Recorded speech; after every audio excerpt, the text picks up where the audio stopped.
So let's just be upstanding. Let's welcome Brett Jones. Let's give him a big hand, everyone.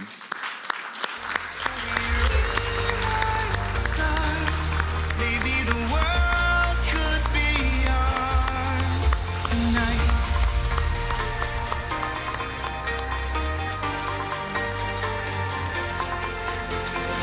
Give him a big hand. It's easy. You think I don't want to run to you, but there are mountains.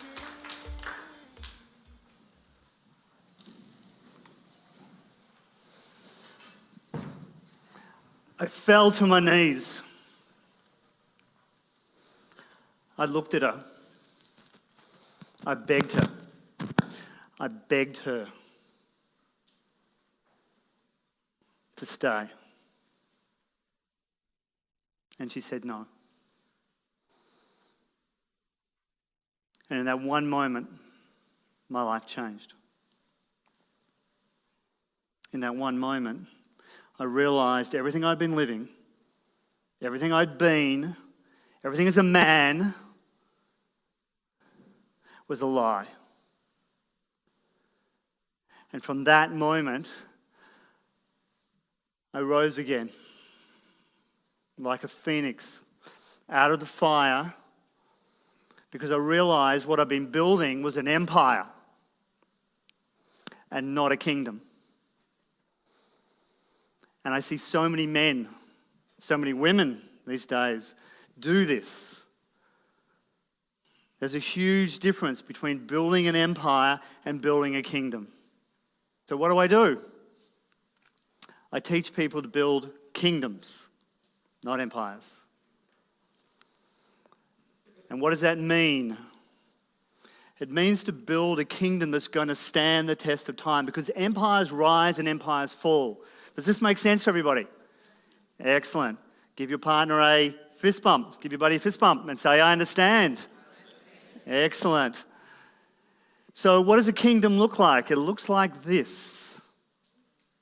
There are components to every life and every kingdom. And these components all fit together. If one area of the kingdom stands and the other falls, the kingdom falls. What does it do? The kingdom falls. So we've got the treasury, which Roy shows you.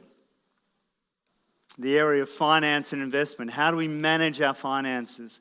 What do we do when we start to get excess income? Where do we put that? Do we put it into property? Put it into stocks? Where do we put it? That area provides safety and security. Ladies, how important is safety and security to you? I can't hear you. How important is it? Thank you. Very, very important to you. Across a wide area of your life, you're going to get to see as we delve into these areas. The relationship code. How do we communicate? What does it take to communicate? Who would like to turn arguments into conversations in 5 minutes? Yes. Because what I've discovered on my journey is there's a code, there's a way that women talk, and there's a way that men respond. She uses 28,000 words per day, at least. We, men, we use 7, and that's on a really good day. And some women are going, yeah, 7 words. No, 7,000 words. We're different. And we need to learn this code. If we don't have this code, then we can't have the relationship we're seeking. We can't have what we actually want. See, most people will put up with a good relationship. But I know in this room, everybody wants a great relationship. True? Yes. You're not prepared to settle, but most people do. And what does good get us? It gets us a 60+% divorce rate in this country. 60% plus. There is something wrong, isn't there? We no longer have the skills. I'm going to show you those skills today. The dojo, our fitness and health. If you're not in peak physical condition, if you're not in peak physical power, can you get everything done? Yes or no? No, we can't. And there's a difference between being fit and being healthy. I've seen marathon runners drop dead from a heart attack because they fueled themselves on sugar and shit. So there's a difference between those two things. And within the dojo, we need to be able to find those two things.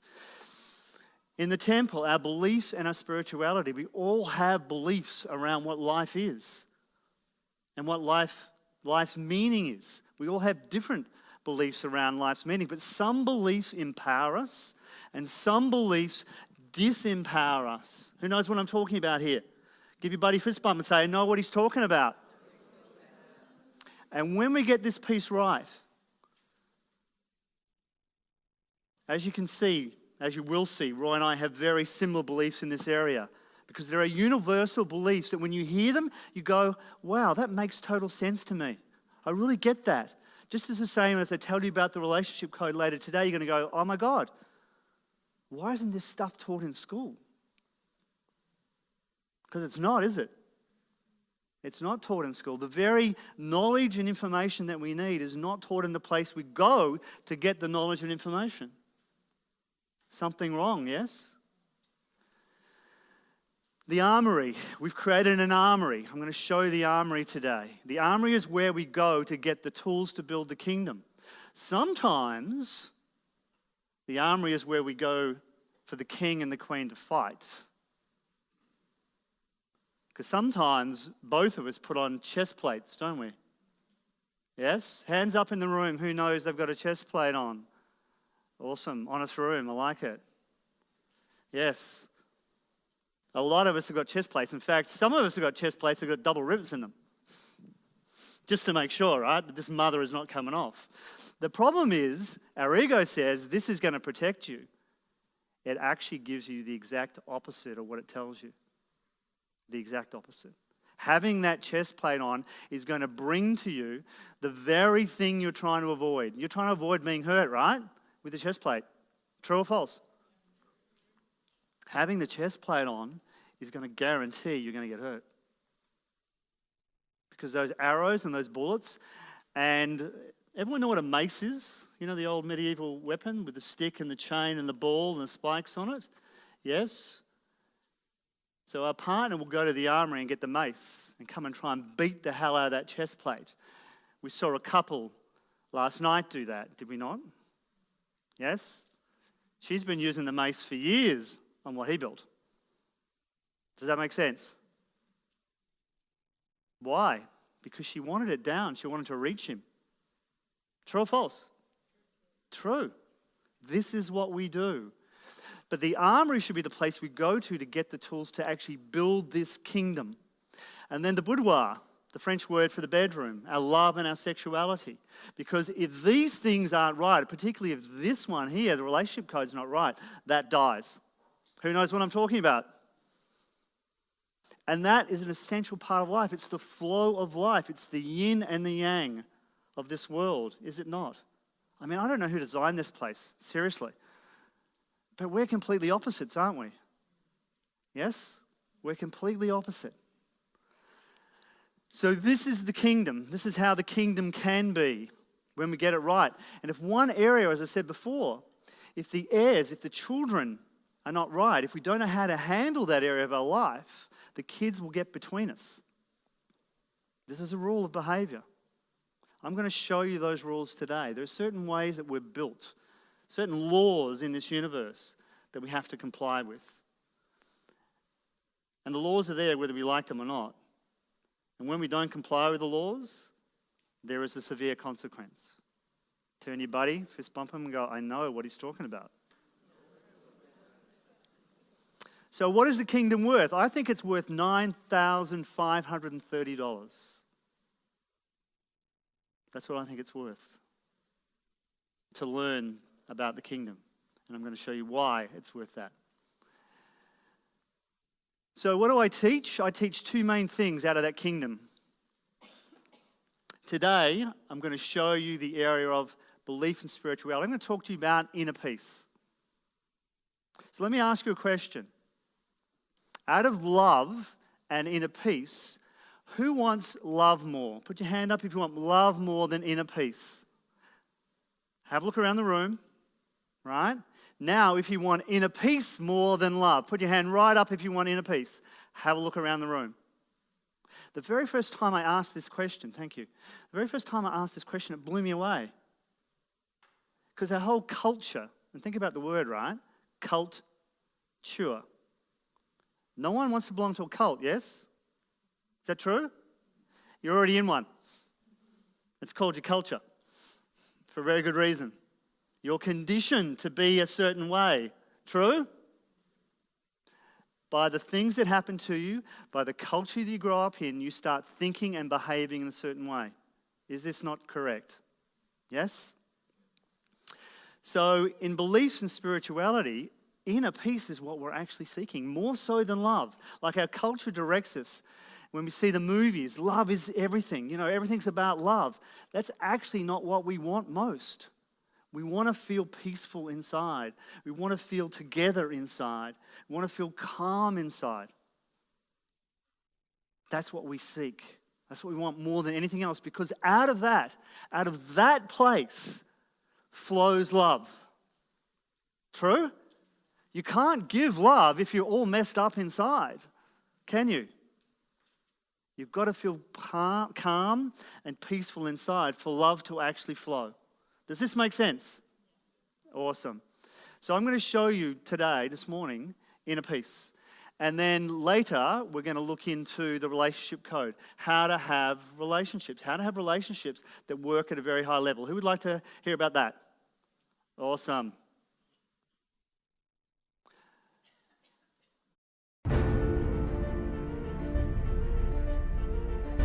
For centuries, one journey has been esteemed as the most precious of all.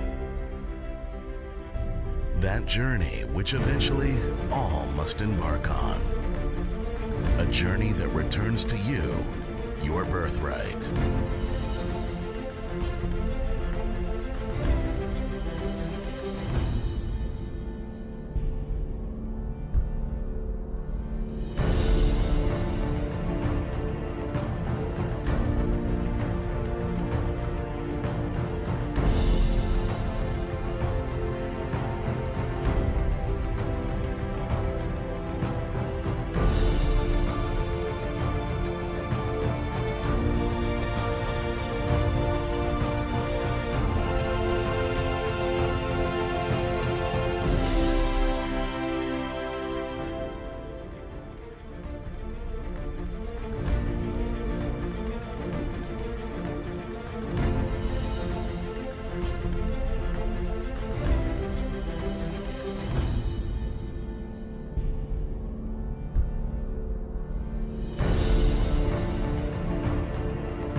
A journey that is coming home. It is time to awaken.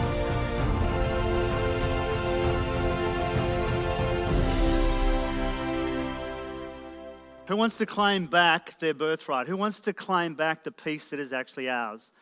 Come on, guys, who wants to claim it back? Because we all can. We just need to know what we actually are, and we get so confused about that. See, everything in this universe is yin and yang. Everything is opposite and opposite. Everything is light and dark, love and hate, masculine and feminine. And sometimes we get confused, particularly as men and women. What state are you running around in? Roy's been talking to you about state, yes? As a man, are you in your feminine or your masculine most of the time? Most men don't know. Women, on the other hand, know precisely whether they've been running around in their masculine state or not. Ladies, put your hands up if you know you've been living in your masculine state most of the time. Have a look around the room. You're going to get to see culturally why they've been doing that and the consequence of that when we do relationships later. So who is this for? For those who overthink everything. Who's an overthinker in the room? Have a look around the room. Now, we all know we have a voice in our heads, don't we? Come on, let's be honest, right? We talk to ourselves, don't we? Yes? We have these little conversations in our head. Some of us have two voices in our head. Who's got two? Some of us have 3 or 4 voices in our heads. Come on, who's got a committee going on up there? Let's be honest. Come on, who goes and consult? Yep, a lot of us go and consult the committee, right? To find out what the hell we should do. So when we're trying to make decisions, when we're trying to find that period, that flow in life, who do we listen to? Which voice? Which voice is the real voice? But maybe it's not even a voice. Maybe it's more of a sensation. Sort of guidance, a quieter voice inside ourselves. Who knows what I'm talking about here? Yeah? An intuition, a sense of what we should do in this moment that's going to be exactly the right path for us. See, one of the things that we've been taught is, through our culture, that we have to think. Thinking has produced some of the greatest things in our world, right? Some of the greatest inventions, some of the greatest scientific inventions in our world. It's given us the civilization we've got. That's what we've been taught. But is that actually true? I don't think it is. Do you know that Einstein came up with the theory of relativity in a daydream? He dreamt himself riding on the end of a light beam. And out of that, he worked out that time is relative. Time is relative. You think you live in a physical universe. You don't. You think everything around you is real. It's not. How do I know that? Because I've looked into it. I've researched it. See, on my own journey, I initially went into science to try and understand the world and make sense of it. And then that didn't add up. 1 + 1 didn't equal 2. And then I started following gurus and spiritual masters, sat meditating for hours, sat with Buddhists and Hindus and Bodhisattvas and all sorts of dudes. And that didn't give me the answer either. But a combination of understanding all of that finally did. Do you know that if you could travel at the speed of light and you went out to the nearest sun to ours, called Alpha Centauri, it would take you 4 years to get there. And then it would take you 4 years to get back again, right? So 8 years in total. On Earth, 80 years will have passed. Time is relative. It doesn't make sense, does it? You live in a really weird place. Do you know, even here in Australia, at Canberra University, they did an experiment. And they got a single atom and they dropped it between 2 magnets. And the magnets registered the atom falling. The moment they turned away and didn't look, the magnets no longer registered the atom. In other words, at a quantum level, at the absolute level of reality, if you don't look at it, it doesn't exist. I'll say it again, if you don't look at it, it doesn't exist. And you don't think you're the creator of your life? You create everything in your life. You bring to you what you are, not what you want. Write that down. You bring to you what you are, not what you want. By how you resonate, by the frequency of what you believe and how you act, you bring to you what you are. So this is also for those of you who think that you know everything, because we come to this event with beliefs, don't you? You bring already preconditioned beliefs, preconditioned behaviors. Who did you model growing up? See, this beautiful guy here, his definition of what it is to be a man is different to mine, because he had a different role model to mine, just as you did, just as you did. Our definitions of what it is to be a man is different. And then it's influenced by the culture. Then it's influenced by the things that happen to them in their own lives, just like mine is. See, I went a long search to be loved. because I felt very unloved. And I know the reasons why I felt unloved. It led to destruction of my first marriage. That one pattern, that one event led to that. I was 4 years of age. And there was this little girl down the road, and I fell madly in love with her. I had a crush on her at 4. So I invited her to my 5th birthday party. And she came, wore a white dress, pink ribbon around the middle, pink bows in her hair curled up, little pigtails, looked very cute. And she was there with 10 other smelly, very noisy boys. And I remember sitting at the end of the table, and my cake had just been cut. And all the boys were doing the boy thing and, being rowdy and noisy. She was just sitting quietly down the end. And then she just got up and walked out and left. And I was like, and I remember walking outside the house, standing on the footpath, looking down the road, watching her walk away down the road and wondering why. And in that one moment, I asked 3 questions. Emotional questions, not logical questions, but emotional questions. What does this mean? It means she doesn't like me, was my emotional answer. How do I feel about it? Unloved was my emotional answer. And what am I going to do about it? I'm going to make her like me, was my emotional answer. So then I started chasing women's love.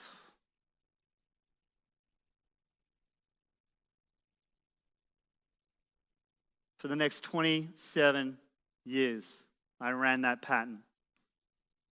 Ladies, ever been in a relationship with a needy man?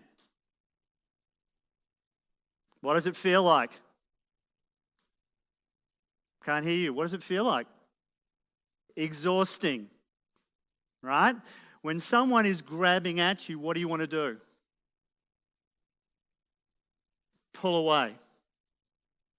If you're feeling unloved inside, what you want to do is grab, and what they want to do is pull away. And the poor woman that I married, she had to put up with that for 10 years. That's why she said no. Is this making sense? For those who think the solution to life is just stuff, I've had all the stuff you can possibly have. I lived in the very best suburb in Perth called Peppermint Grove. I had a 4,000-acre farm. I flew in private jets. I drove in limousines. I mixed with famous people, with billionaires. And when I had it all, when I got to the place that I thought was going to give me everything that I wanted, that I thought I wanted, the feeling was, is this it? Who knows what I'm talking about here? Who's reached a goal in life that you've been chasing, and you get there and it's just like, huh? Is this it? And then I got to see, I remember standing there on a tennis court in Peppermint Grove. Beautiful sunlit day, it was just a gorgeous day. Only 4 courts, it's a very exclusive club, right? Only the best are invited there and all that sort of bullshit that, people get themselves caught up with. And I'm standing there playing with 3 other guys. And I'm thinking to myself, wow, how lucky, am I that, I can stand here and play on a work day. And then this little voice said something to me. This little voice said, yeah, but the only reason these guys are here is because what you've got. And there was a great truth in that. Because when the waves of wealth washed away, when they pulled back, what they exposed was a life that was empty. They exposed a relationship that hadn't been built on the right principles. They exposed in myself that I'd been chasing the wrong thing. And there's nothing wrong with having money. There's nothing wrong with having wealth. But if you don't have these other pieces within your kingdom, you just got an empire. You become a 1 or 2 dimensional person. Great at wealth building, maybe great at health, or fitness, but not actually having it all. Who wants it all? Then there's a system and there's a way to have it that's been around for thousands of years. Buddha knew about it. Jesus knew about it. These spiritual masters knew these principles. And they attempted to tell us those over the years. But then systems got involved, didn't they? Buddha died on his deathbed, talking to his personal servant Ananda, the man that he spent the most time with his entire life. And he said to Ananda, Ananda, find your own way. Now here's a guy who built this entire system of teaching people. And he said, Ananda, find your own way. I'm just like the finger pointing at the moon. I'm not the moon, I'm just the finger. Does everyone get what I'm talking about here? That's what I'm here to do for you. That's what Roy's here to do for you, is be the finger. Because it's your journey. But there's a common finger. There's a common message. That's what this is about. This is for those who need peace on the inside to deal with the outside. Who would like a life where what happens on the outside of you doesn't determine automatically what you feel on the inside? Yeah, right? We all want that, don't we? That's called inner peace. That's called mastery. That's called where if the AV doesn't work, it's not a problem. It just is. That's called where your wife or your partner's upset and it doesn't impact on you. You don't go to the same place with them. Wouldn't that be cool, right? That's called when a business deal doesn't go the right way. Not a problem. There's always another deal around the corner. That's called when somebody else doesn't like you. Ever met somebody? Right? And they just don't like you. And you don't even know why. And then you try and get them to like you. Yeah? Because no one likes to not be liked, right? It's like you meet somebody at a party and you start chatting to them. And you start talking to them and it's like he's single but you're married and he likes the Dockers and you like the West Coast Eagles. And he's out partying and you're stuck at home with the kids. And like you don't really have anything in common, you know, and the drink waiter comes by with the tray and as they do, you just sort of grab the drink and disappear. Or you meet somebody and they like fishing and you like fishing. And they've got kids just like you. And in fact, their kids go to the same school that your kids go to. And they're Docker supporters and you're Docker supporters. In fact, you both have season tickets. And now you're starting to talk about maybe meeting at the next game. And by the end of the evening, you just want to take them home with you. Who's met somebody like that? Right? Why? Because when we meet somebody, we sum them up. You've already summed me up. The moment I walked on stage, you looked at me and thought, yeah, I really like this dude. He looks pretty cool. You know? He's got it together. He knows what he's talking about. He's confident. I like this guy. Somebody else is sitting there going, he was a bit younger and he had some hair. Like, the whole bald thing just doesn't do it for me with guys, really. I just can't relate to him. Who knows what I'm talking about? Yeah, we make these judgments all the time, don't we? That's what we do. But maybe those judgments are stopping us from learning the very things that we need to learn from people. Maybe those judgments of our partner are stopping us from learning the very lesson that we're meant to be together to learn. My gorgeous wife, Marie, that you saw in the video, she has been one of my greatest teachers. Roy and I were talking about this. My greatest teachers. I remember sitting on the edge of the quadrangle when I went to school. And I was brought up a Catholic, brought up by nuns. And the nuns in those days were pretty strict. So you had to sit on the edge of the quadrangle, eat your lunch. And then when you finished eating your lunch, you'd get up and go and play. So we had about 10 or 15 minutes of just sitting there quietly. Not really allowed to talk, just eat your lunch. So I'm sitting there. It's a very windy day, and there's a big door behind me. Someone opens the door, and this breeze comes through, picks up my lunchbox, and throws it out in the middle of the quadrangle. I mean right out in the middle. Literally 30 feet away. And splatters my lunch all over the quadrangle. The entire school's sitting there, and they all start laughing. I have to get up, walk out in the middle of the quadrangle, kneel down and pick up my lunch with the whole school laughing. 3 questions. What does this mean?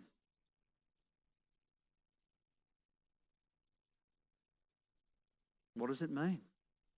What do you think it meant to me? Sorry? Humiliation.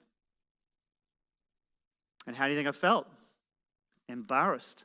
What am I going to do about it? Never put myself in a situation where I'm in the middle of a group and people can laugh at me. So I started to act and become the behavior that we call shy. And I acted that again for another 27 years. Until one day I woke up and realized it was just I was acting that way. Who's relating to what I'm saying? Who knows they've got behaviors, they're just acting. That's really not them. Who knows that? We all do, right? Those behaviors define us by how we are, but they're not us. They're just behaviors. And I conditioned myself to be that. Then when I met Marie, she's outgoing. She'll talk to anybody. And I learned from her.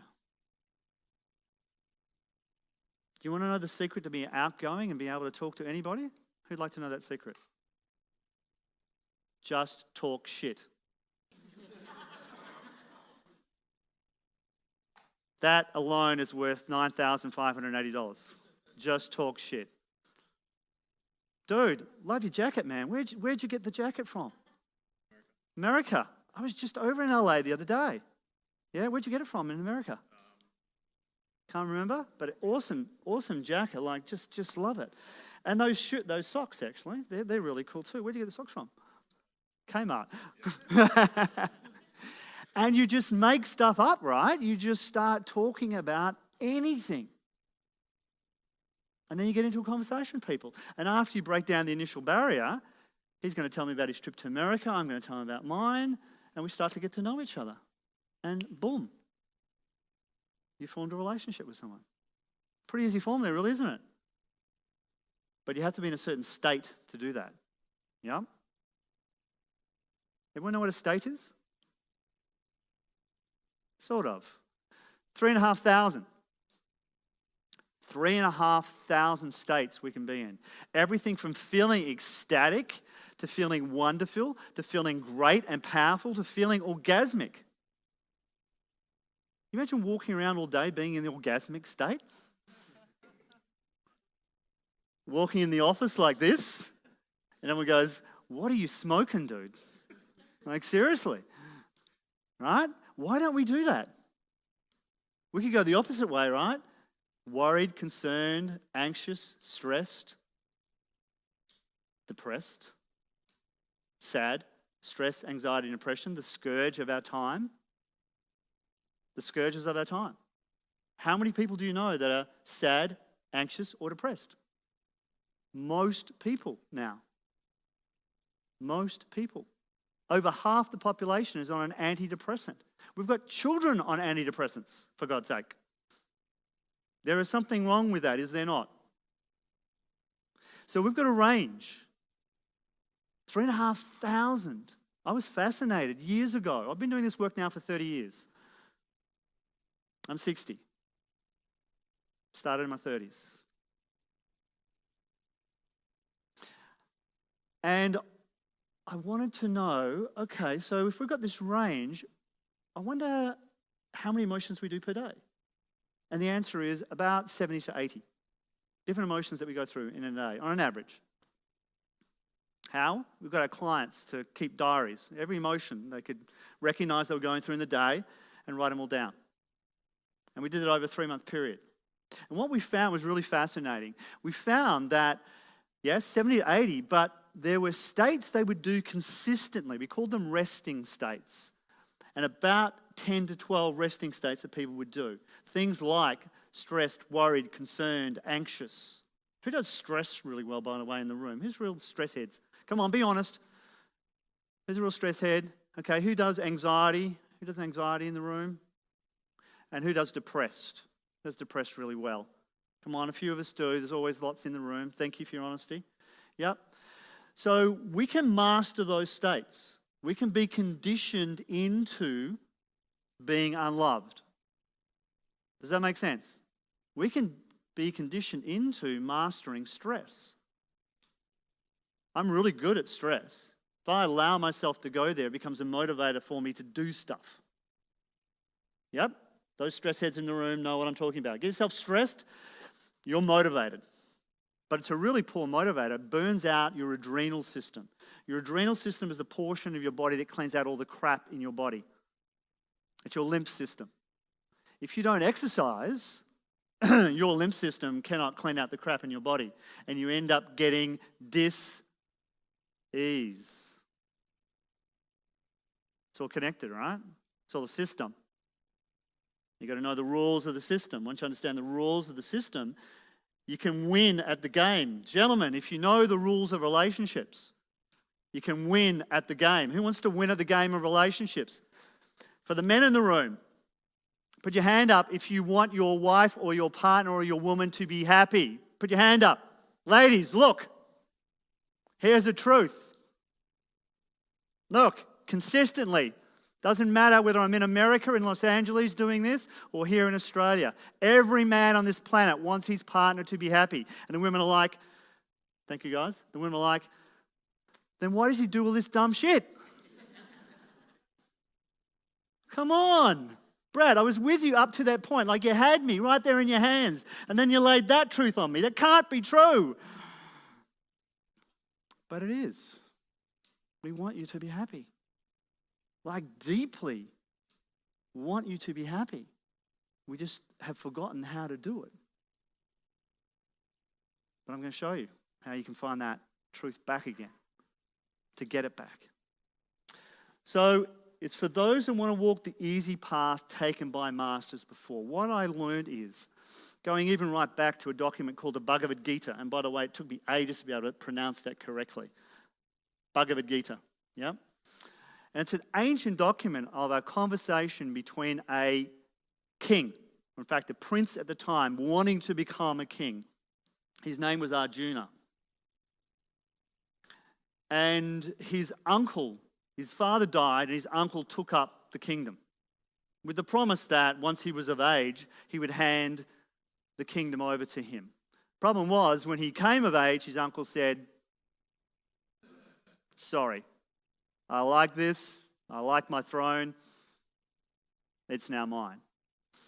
So Arjuna is on the battlefield with his general, standing in the chariot, 10,000 troops behind him,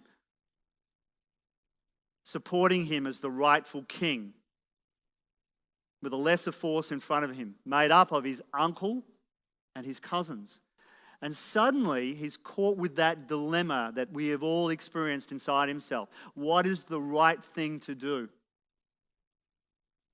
How can I go to war against my uncle and my cousins and kill them?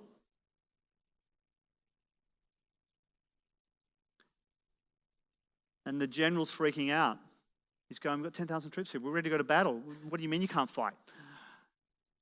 So he sends a messenger, and the messenger goes and gets this sage, this wise guy called Krishna.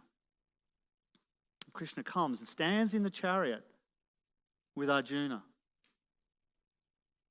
And they have this conversation. It goes on for pages and pages of all the things that you're learning here, all the truths about life. And he becomes a mentor, a wise mentor to Arjuna. And he shows him that despite his thoughts, he says, they're dead anyway. They are going to die. Your uncle and your cousins are going to die at some point in their lives. That is the truth. But what you must do is, the right thing to do here is to claim your kingdom back. If you allow them to do wrong action, you participate in that wrong action. One of the ego traps we can easily get caught in is, who's a giver in the room? Lots of us. We can give too much. For the givers in the room, you know what I'm talking about, right?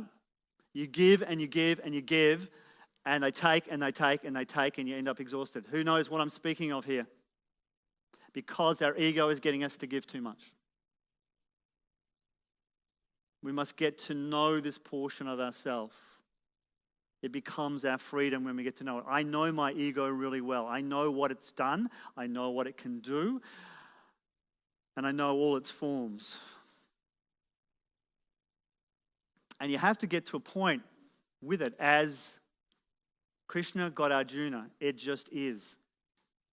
And he got Arjuna to see that the right thing to do was to go to war, claim the kingdom back, and not allow his uncle to do the wrong thing. So he went to war. And then the story ends. You don't know what happens after that, whether he won or he didn't. Somehow when they write these ancient texts, they just leave you hanging. Don't know why, but anyway. We must do the right thing. And we all want to do the right thing, yes? Everyone in this room, yes? Put your hand up if you want to do the right thing. Look around the room. Everybody wants it. We all want it. But the question inside ourselves becomes this swinging metronome that sometimes swings in this direction, and then we make a decision and we end up with crap in our life. And then you've got to go and get the shovel, right? And clean up all the crap. And that takes twice as much energy, doesn't it? Then you feel tired.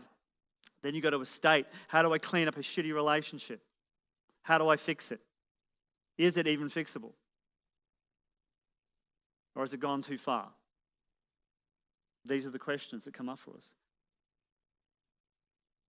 So I had a $400 million company, $100 million fortune, net worth. Gone. Lost it all. Gave my ex-wife the farm and started with zero. Nothing. Again. I was driving around in a stick shift Ford. The guys in the room, you know what that is, yes, with the bench seat in the front. Yep, so I could fit all the kids in. That was my last $7,000. And the bloody thing was a dump. It lasted 2 years until it fell to pieces. That's where I started again. And then built it up again from there. How did I find the resources to do that? Because you've got those resources in you. Every single one of you has that amazing resource in you to dig deep, to find that place that exists in all of us. That's what's here. That's what these masters have shown us. So my intent today is to show you how to find that inner peace, because out of that comes that resource, out of that inner peace in you, that place of clarity. No matter what's going on in your head right now, I know for some of you, you're listening to that voice in your head right now instead of listening to me. Stop it.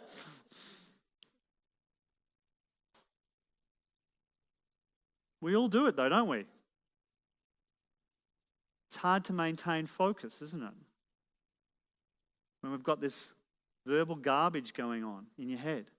You've got to learn, as I did, to stop listening to it. You think it's you. I'm here to tell you it's not you. It's just a preconditioned set of thoughts. You ever experience one day just having this thought pop into your head, and it's just the most random thought, right? And you think to yourself, where the hell did that come from? You're just thinking about this weird crap you've never thought about before in your life, and it just sort of pops in there, yeah? Who knows what I'm talking about here? Fist bump your buddy and say, it's just random. Crap. Fist bump him and say it's crap. But then people say to me, hang on, Brett, surely we've got to use thought, right? We have to use thought to figure things out. I'm not using thought right now. I'm not thinking about anything, and I know everything to tell you. How's that possible? You ever had those moments of inspiration on a mountain? Yes? standing at the top of a mountain, and suddenly the world just opens up. And it's just clarity. It's just like you see the whole picture. You haven't even thought about anything at all, but it just goes bang in front of you. And you think, oh my God. Oh my God. Inspiration, revelation. Everyone know what that word means, yeah? It just happens. Who'd like to live their life like that every day? Then you got to stop thinking. I can't stop thinking. Yeah, it's true. Who's ever tried to stop thinking? Yeah? What happens when you go into meditation? It gets worse, doesn't it? The moment you shut your eyes, it's just like a friggin' flood of thoughts, yes? All this crap starts flooding into your head. And you're like, oh my God, shut up, I can't stand this. Why do people like meditation? I've got to get out of here. And you come back out in the world. Why do you think most of the world sedates themselves with TV and radio? We get in the car, yep, we switch the radio on, we come home, we turn the TV on. You know, Marie's parents, we walk around to their house, they live quite close to us, we walk around there, and most times, not all times, but most times you walk in there and the TV's on during the middle of the day. They're retired, right? They live at home. Why? Because they're just conditioned to do it, right? They're just conditioned to do it. And that outside noise is meant to stop the internal noise. But there's a way, there's a method of stopping that internal crap that goes on. Because if we don't learn this, what we end up doing is sabotaging our life. Who's sabotaged your life before? Excellent. Fist bump your buddy and say, no more sabotage. Fist bump him again and say, for you or for me? Absolutely. So this is from the ancient document called the Daodejing, written by a guy called Lao Tzu. And he was a court advisor in China. No one knows exactly when, about 4,000 years ago. Same crap, same problems, but a different solution of a lone voice crying out to provide peace to people. So what he said is, when a superior man, take man and women, you remember the times this is written in, when a superior man heard of the Tao, he cultivates himself diligently. When an average man heard of the Tao, he is doubtful, vague, and would give up halfway. When an inferior man heard of the Tao, he laughs and thinks of it as foolish. Who said to their friends, oh, I'm going off to this personal development weekend or week, and they're going, what the hell do you want to do that for? Yeah, that's the bottom category there, right? That's the bottom category. They're not yet awake enough out of the matrix, caught up in the system, to want to break free. You guys are all revolutionaries. Turn your buddy, fist bump and say, you're a revolutionary. Because we break free of the system. We realize the system doesn't serve us. Who knows what I'm talking about? Awesome. And it was the same back then. So Lao Tzu was a revolutionary. He broke free from the system. He was a warrior. He broke free from it and said, there's a different way here. See, he came up with the yin and the yang symbol. And he said, everything is as one, but within it, it is all whole.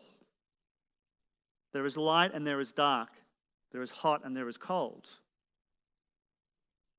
There is good and there is evil. And we are part of this universe, are we not? Yes? And we have the same within us. We have the light within us and we have the dark within us. But you have to get, when it comes to the ego, there is no malintent. There is no intent in the ego. It just is. It is the force within this universe that destroys things. Right now in your body, the divine force within you is renewing your cells, replenishing them, regrowing them. Your entire body replaces itself every 12 months. Every single cell. Billions of them. Is renewed each and every year. Some of us with those cells get a little thinner, some of us get a little fatter. Depending on what we're inputting to that mechanism, yes? But that's what it does. Equally, there's a force in you that is destroying those cells, destroying the plants outside. The force that is attempting to slow down this planet as it travels through the universe at 25,000 miles per second. You're sitting on a rock that's going through space at 25,000 miles per second right now. Doesn't feel like it, does it? But you are. That's the reality of it. In fact, the whole solar system, the whole galaxy is doing exactly that. 25,000 miles per second right now. That's what we live in. So there's one force in that direction, one force in the opposite. And when we hear it in our heads, it's very subtle. It has to be. Because this is how life should look. When we come from this place, inner peace first, relationships, career, business, wealth, and health, all coming on the outside, write that stuff down. That's how it should look. Inner peace first. When we come from inner peace, we come from a place of clarity. We come from a place of knowing, which is different to knowledge. Who gets the distinction that I'm making? I can't hear you. Who gets the distinction I'm making? Why am I getting you to respond? Why am I getting you to engage? Because you wake your brain up and say, I want to learn this stuff. If you just sit there passively, you're going to go into the state that I call school. Yeah, you all know what I'm talking about there, don't you, right? Some of you, when I started, right, you're starting to wake up now, thank God. Some of you, when I first started, were like,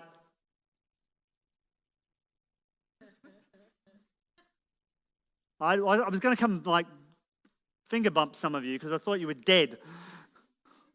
Because that's the state we go into, right, when we first start to learn. And if we don't break out of that state, what we're telling our brain is, this is like school, man. I just don't want to learn this crap.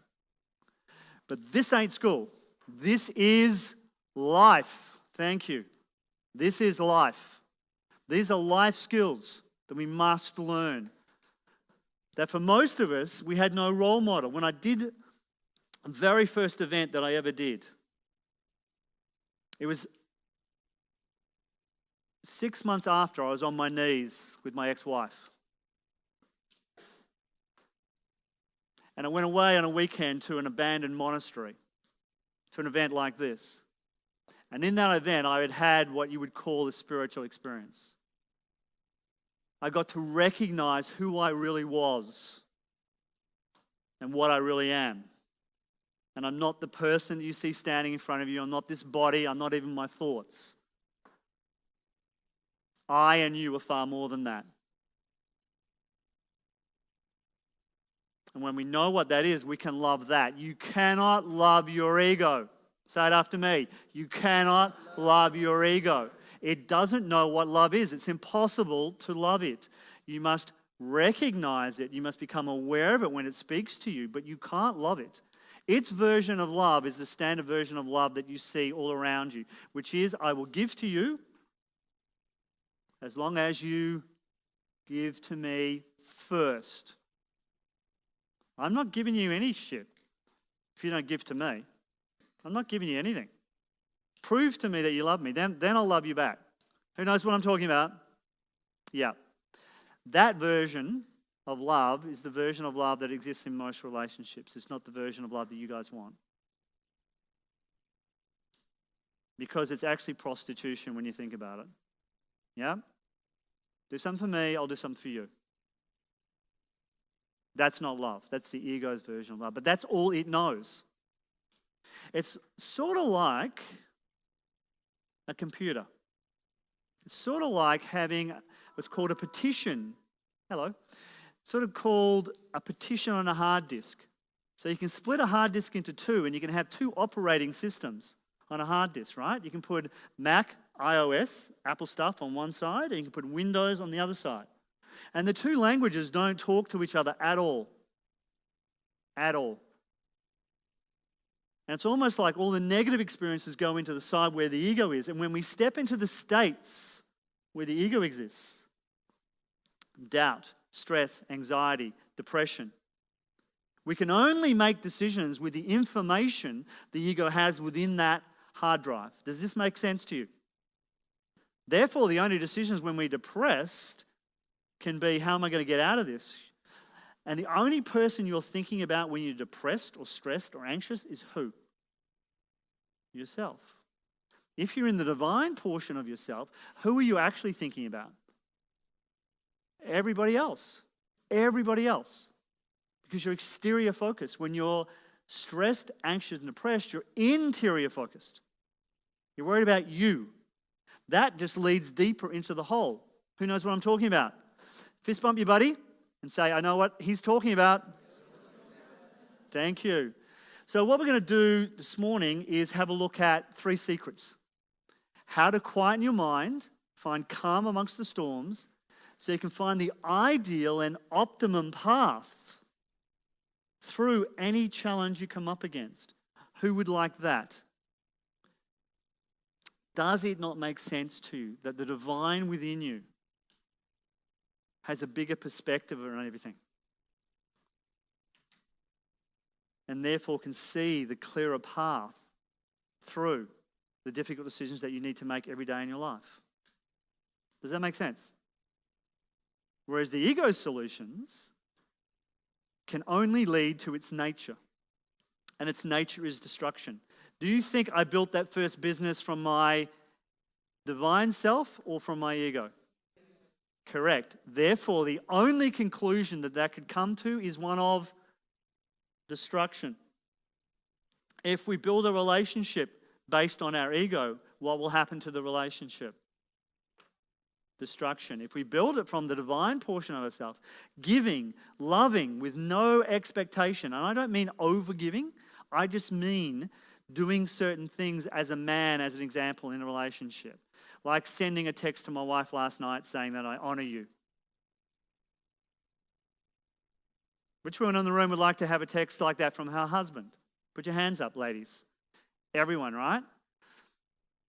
I didn't know this stuff either, guys, so don't think I'm coming down on you. I had no clue about any of this.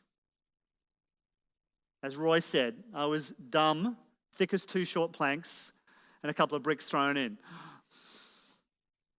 I had to learn it. I had to condition myself to learn this stuff. That's why you're here. That's the beauty of you guys. Look at you. I've been watching you all yesterday. You're all shining. Well, that sort of went in. Not quite. Got into a couple of you.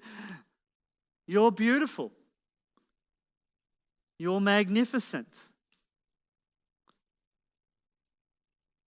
No, we're just going to keep writing so we don't get the full impact of what he's saying. I just said you're beautiful, you're magnificent, and you shine. That is your true nature. Can you love that? I can't hear you. Can you love that in yourself? Yes. If you love that, will it grow? Yes. Absolutely. That is what we are. So when we talk about loving ourselves, that's what it means. It means recognizing, yes, I know I can do all this crazy, mad stuff, all this bad stuff. I have done that bad stuff. And that bad stuff can include overgiving. Because what you're actually doing, what happens to a child if you overgive to a child? Spoiled. What happens to a partner when you overgive to a partner? They get spoiled. What happens to a friend when you overgive to a friend? Is this not logical? Does this not make sense to you? Yes? These are rules. These are rules of this universe you live in. These are rules of human behavior. You can ignore the rules, but they still apply, and you get the consequence of ignoring the rule. You overgive, you're going to feel burnt out and exhausted. True or false? Can't hear you guys. Thank you. Overcome your conditioning. What does this mean? Drop the baggage you're carrying to free your mojo, to free your real energy. Who knows they're carrying baggage? You attract what you are, not what you want. So quieten your mind. This is what it looks like. That's you in the top corner there. Carrying all that stuff around, right? The top portion is what you think you're carrying around. The bottom portion is what you're actually carrying around. And it's going to be reflected in your mind. It's going to be reflected in your body. You're not going to have the energy to get stuff done. Is there lots to be done? Is there lots of stuff you need to clean up in your life? Yes or no? Yes. Do you need energy for that? Yes. If we can't clean out the rubbish in our mind and in our body, because the truth is we store the emotions in our body. Where do you feel emotions? Yeah, gut, tummy. When you feel love as a sensation, right? When you love somebody. You remember what I'm talking about? For some of you, it's probably a few years ago, you might not remember. So let me remind you. It's 2 o'clock in the morning. You're on the phone. I just thought I'd call you. I know, I was thinking of you too. I know. I was dreaming about you. Yeah, I know, I was dreaming about you too. Do you remember that feeling? Do you remember it? Come on, you've all been in love. You remember it, right? It's this warm feeling in the middle of your chest, isn't it? Yeah? It extends out, doesn't it? And then it flows through your whole body, doesn't it? We feel emotions in our body. And over the years, we accumulate these feelings. So in the present moment, in the now, it gets influenced by these feelings. They come up, something happens, an event happens in the now. And what it does is it pulls the past into the present. And the other way the ego does it is it takes you to the future, into worry and concern. How the hell would the ego know what the hell's going to happen? Do you think I get nervous before I come and stand up here? Absolutely. Every single time. Do I feel empowered at the same time? I can define that feeling as nervousness or empowerment. Which one language-wise is better for me? Empowerment. Yes? You get to choose. We all get to choose. But it's happening in your body. And if we don't shift it, if we don't clean it out, then it impacts us now. This is what we want it to look like. Flow. Flow in life. Not like a friggin' huge iceberg sitting inside of us. Fresh, clean, like a mountain stream. Who would like that? Who's ever had periods of flow in their life? Where something's happened and then it's led to something else, which has led to something else, and you've just gone with it, right? Yeah, aren't those periods beautiful? Right? Aren't they amazing when you go through them? And then, what happens? What does the voice inside your head, or one of the voices inside your head say? This is too good to... Yes. And then what happens? What happens? It stops. So I'm standing on the tennis court in Peppermint Grove, playing tennis with those guys, and I have that thought, and I promise you, from that moment, things started to go downhill. Because the ego took it over and said, this is too good to be true. And then it started to slide. Because up to that point, it had been an amazing journey. I built a $400 million company in 3 years. My first development was a $1.8 million office building. Within 3 years, I had developments going in Perth, in Melbourne, and up in Brisbane. For those of you from Brisbane, if you know the Kippering Shopping Centre, I developed that up there. It was an amazing ride. And then it continued for another 5 years after that. But eventually, all things created out of the ego must lead to one place. See, real knowledge is to know the extent of one's ignorance, Confucius. Great quote. Real knowledge is to know the extent of one's ignorance. You know what you know, you don't know what you don't know. That's why you're here. And there are certain laws and rules in life that we must know. Because when we know these rules and laws, We can lead our life according to the natural laws of the universe that lead us to the place of the divine within ourselves and to experience the divine that exists in this universe. Every single spiritual tradition, doesn't matter which one it is, leads to the same place. As he said, little children, you are from God and have conquered them, for the one who is in you. Didn't say in me. He said the one that is in you, each of you, is greater than the one who is in this world. And referring to the ego. The one that is in you is greater than the one who is in this world. Because he understood the principle. Similarly, from the Upanishads, which is effectively the Hindu Bible, if you like, or texts, there's many of them, but this is one. Bright but hidden, the self dwells in the heart. Where does it dwell? Not in the head. It doesn't say the self dwells in the head, does it? No. Everything that moves, breathes, opens and closes lives in the self. It is the source of love and may be known through love, but not through thought. Wow. Right? Not through thought. Can you think about love? What is love? What actually is love? We talk about it all the time, right? What actually is it? You can say it's a feeling. Yeah. You can have a feeling inside you of loving somebody, but do they know it? Not all the time. You can love them and hate them at the same time, can't you? Particularly if you're married to them. Right? True? Yeah, because we've got that within us. But it specifically says you can know it through love, but not through thought. You can't think your way to love. You can't think your way to find yourself. It's not possible. That's why thought is useless on this journey. It is the goal of life. Attain this goal. It is the goal of life. This is the centerpiece of it all. Without this, having the wealth, having it all, is not having it all. From Buddha, a mind unruffled by the vagaries of fortune, from sorrow freed, from defilements cleansed, from fear liberated, this is the greatest blessing. What he meant by that, when he talks about mind, he's not talking about the mind that you're thinking about.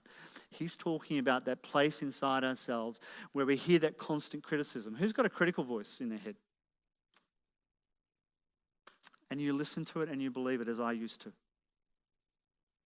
But it's not you. It's someone from the past that used to say that crap to you, and now you repeat it yourself. It's like a pre-recorded disc and a tape that's just going round and round in your head, and you're listening to it, and you're believing it, making you less of a man or a person than you actually are when you listen to that crap.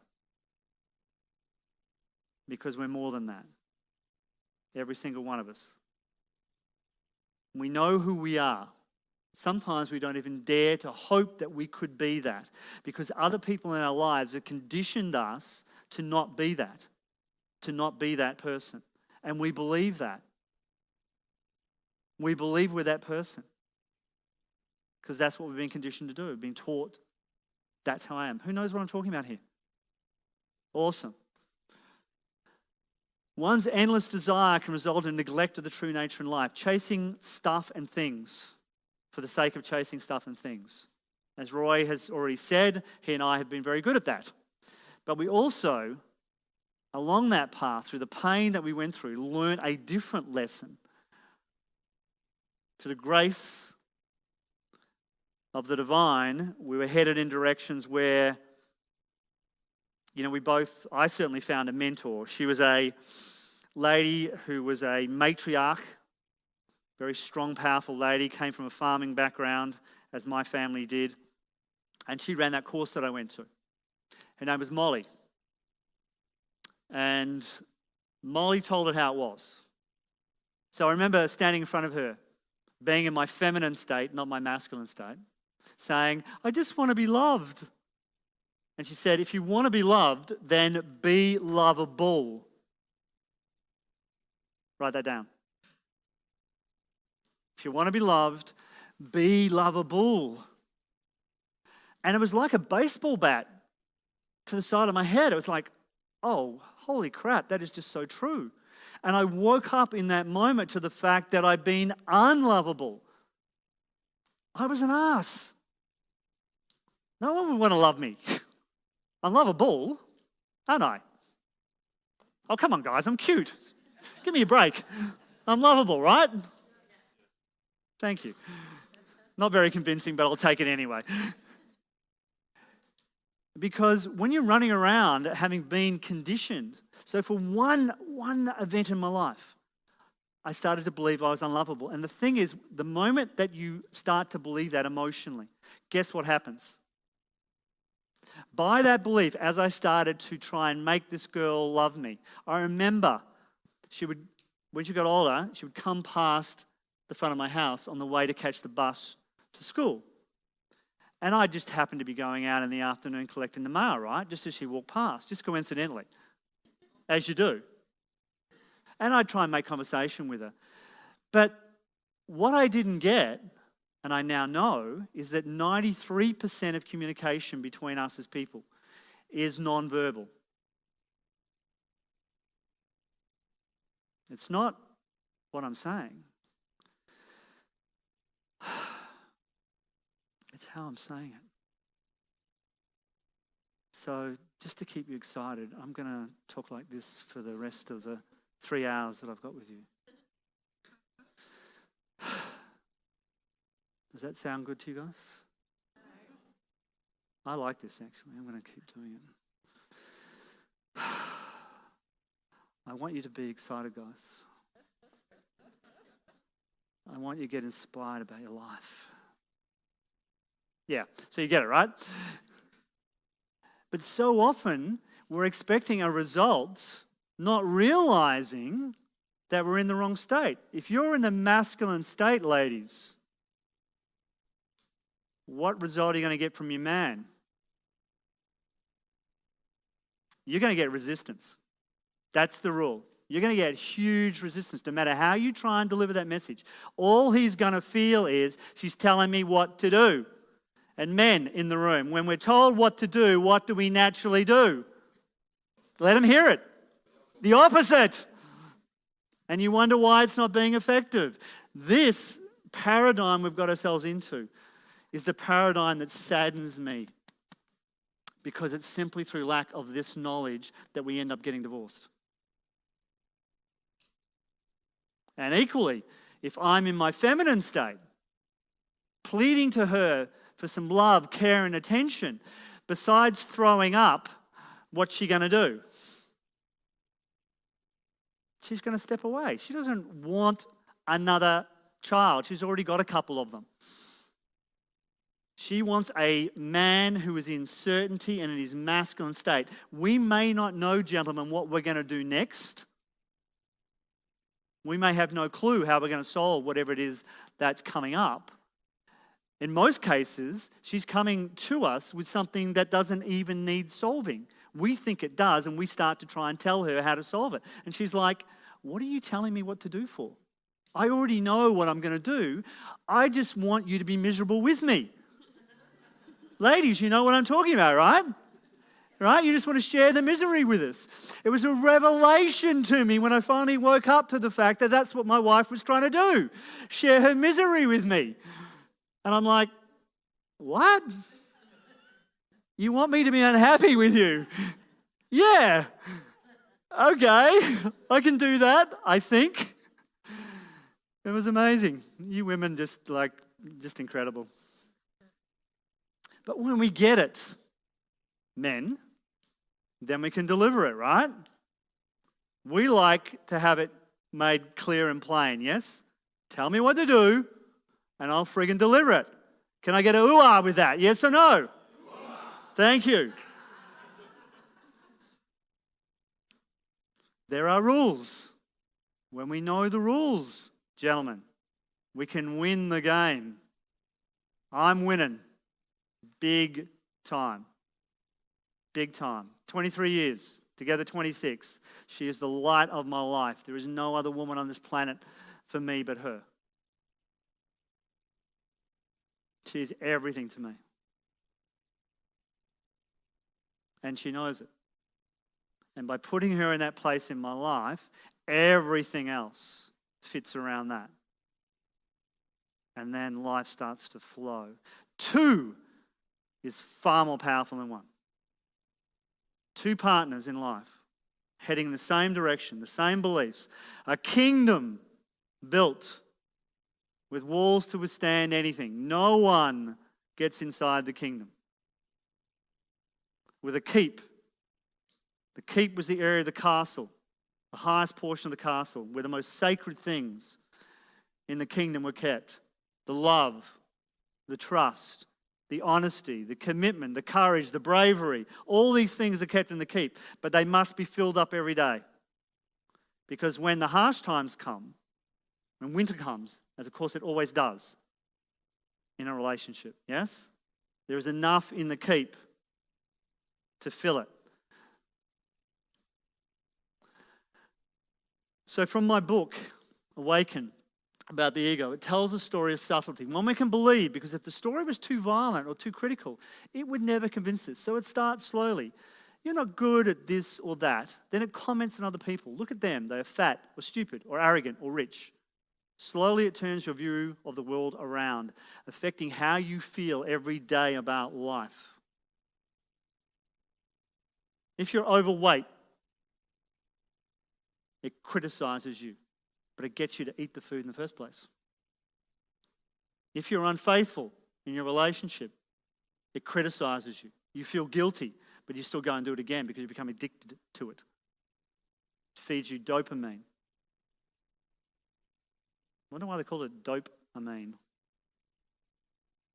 Could be something in that. It makes us addicted to things, doesn't it? Once you start down a path, it's very hard to break it. True or false? Can we get addicted to emotions? Can we get addicted to stress, anxiety, or depression? Definitely.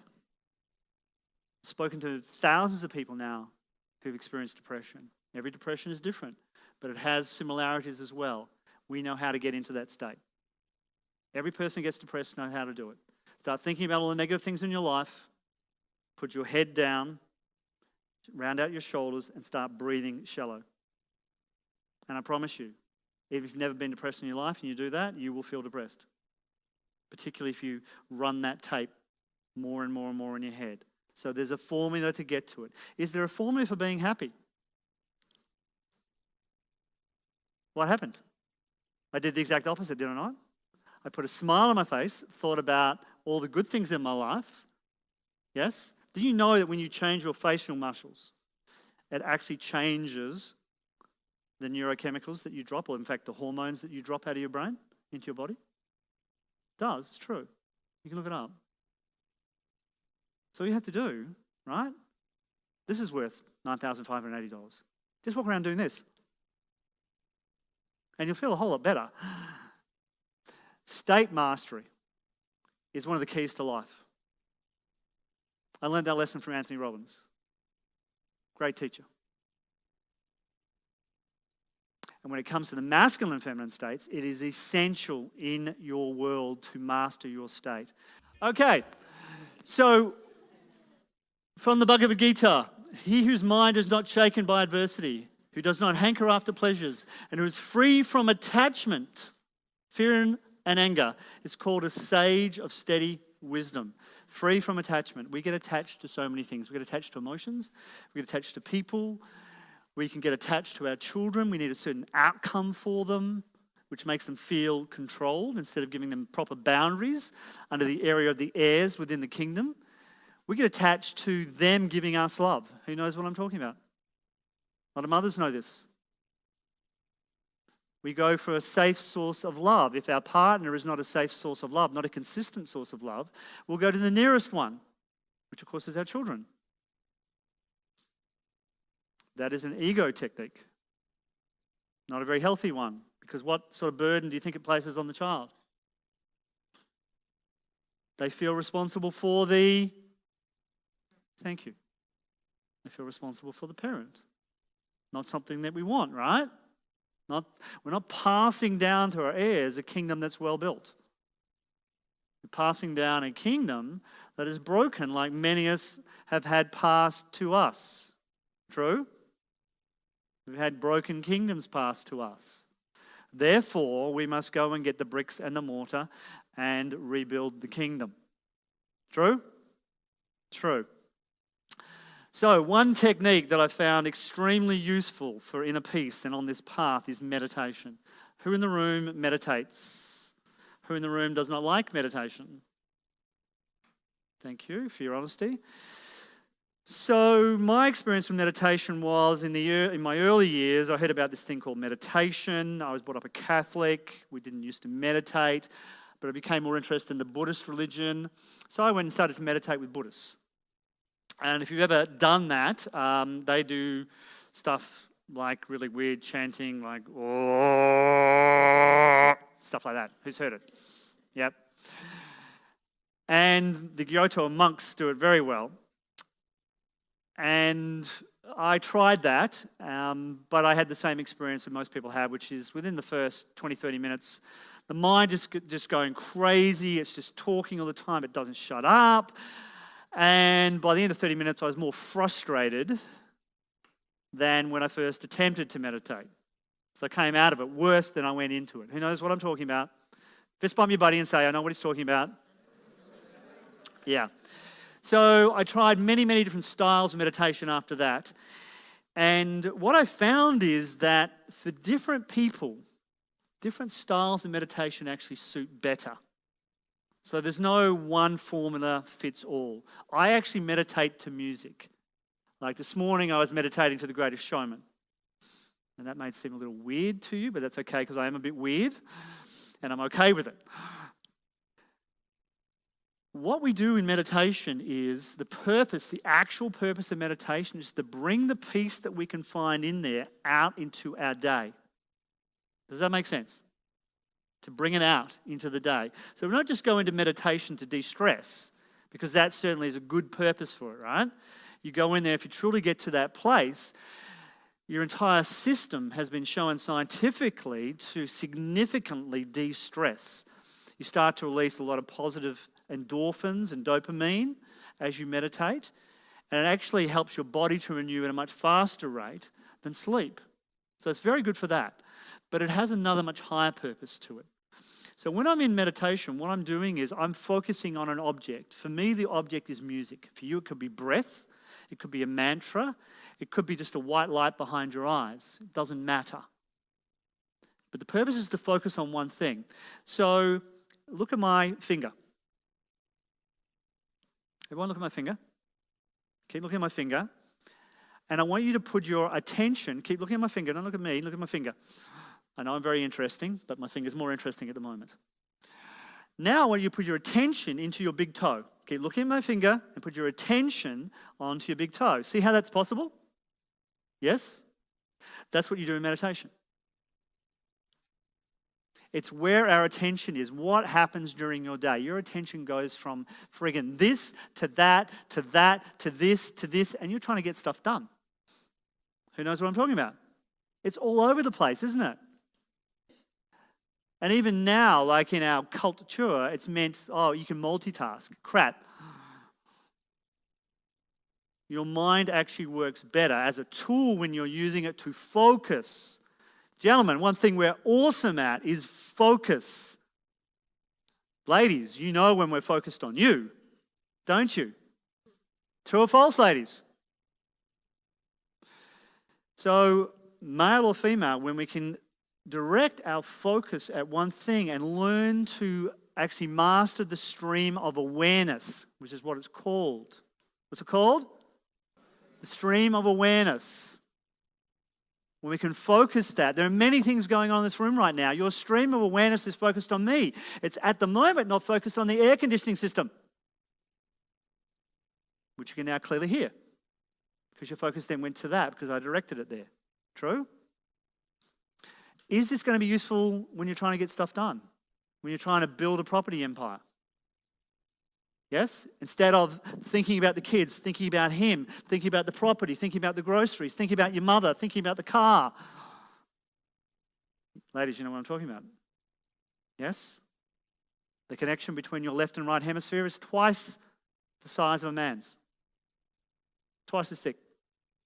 Exchanges information far more faster than a man's does. Your brain is designed differently.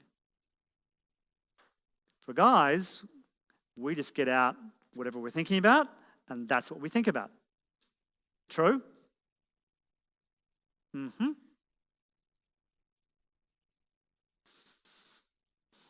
In meditation, we can learn to direct that stream.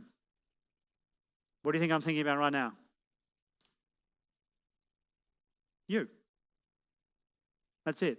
There's nothing else going on up here. And I'm still alive. See, I'm still breathing. When we can bring that into our day, it gives us far more focus to get things done. Does this make sense? When we take it further in there, we can then go deeper. After 30 minutes to 40 minutes, if you persevere using the right breathing techniques, you get to a place that the Buddhists call clear sky mind, where it just sort of expands. And there's just this calm and this peace in there. And then everything else dies down. And you get connected to you. Because you are the divine, if you haven't worked that out. You are connected to what created you. Whatever that is, whatever you believe that to be, whatever word that you put on that to make meaning of it, there is an underlying reality of connection to something. Yes? Does everyone acknowledge that? Yeah. So in there, you can connect with that. When you bring that presence back out here, now we're more in flow. Now we're looking for the things that happen in our life that start to make sense from that point of view. Initially random things, but lead to something else. So on the cover of my book, I had this sense I should watch the Matrix movie, which is one of my favorite movies. Who knows that movie, by the way? Oh, all of you do. Awesome. Excellent. So I've watched it 20 times before, and I was wondering why I should watch it for the 21st or 22nd time. But anyway, I watched it. And at the end of the movie, I just had this, I guess, thought, not even a thought, more of a sense. I wonder what Trinity, the actress, is doing right now. So I looked it up on the internet, and she had a blog called Annapurna Living, which is, she's a yogi master. And it's a blog predominantly for women around spirituality and yoga and meditation, all these things. And they were looking for submissions. And it had only been going about 6 months. So I actually took the first few pages of my book and sent that in as a submission. And they accepted it. I was the first guy. It was actually published on that platform. And then the very next post was a post from her going, these are the guys that I admire in my life. Keanu Reeves, Lawrence Fishburne, her yogi master, Gandhi, and a few other people. And then there's Brett Jones.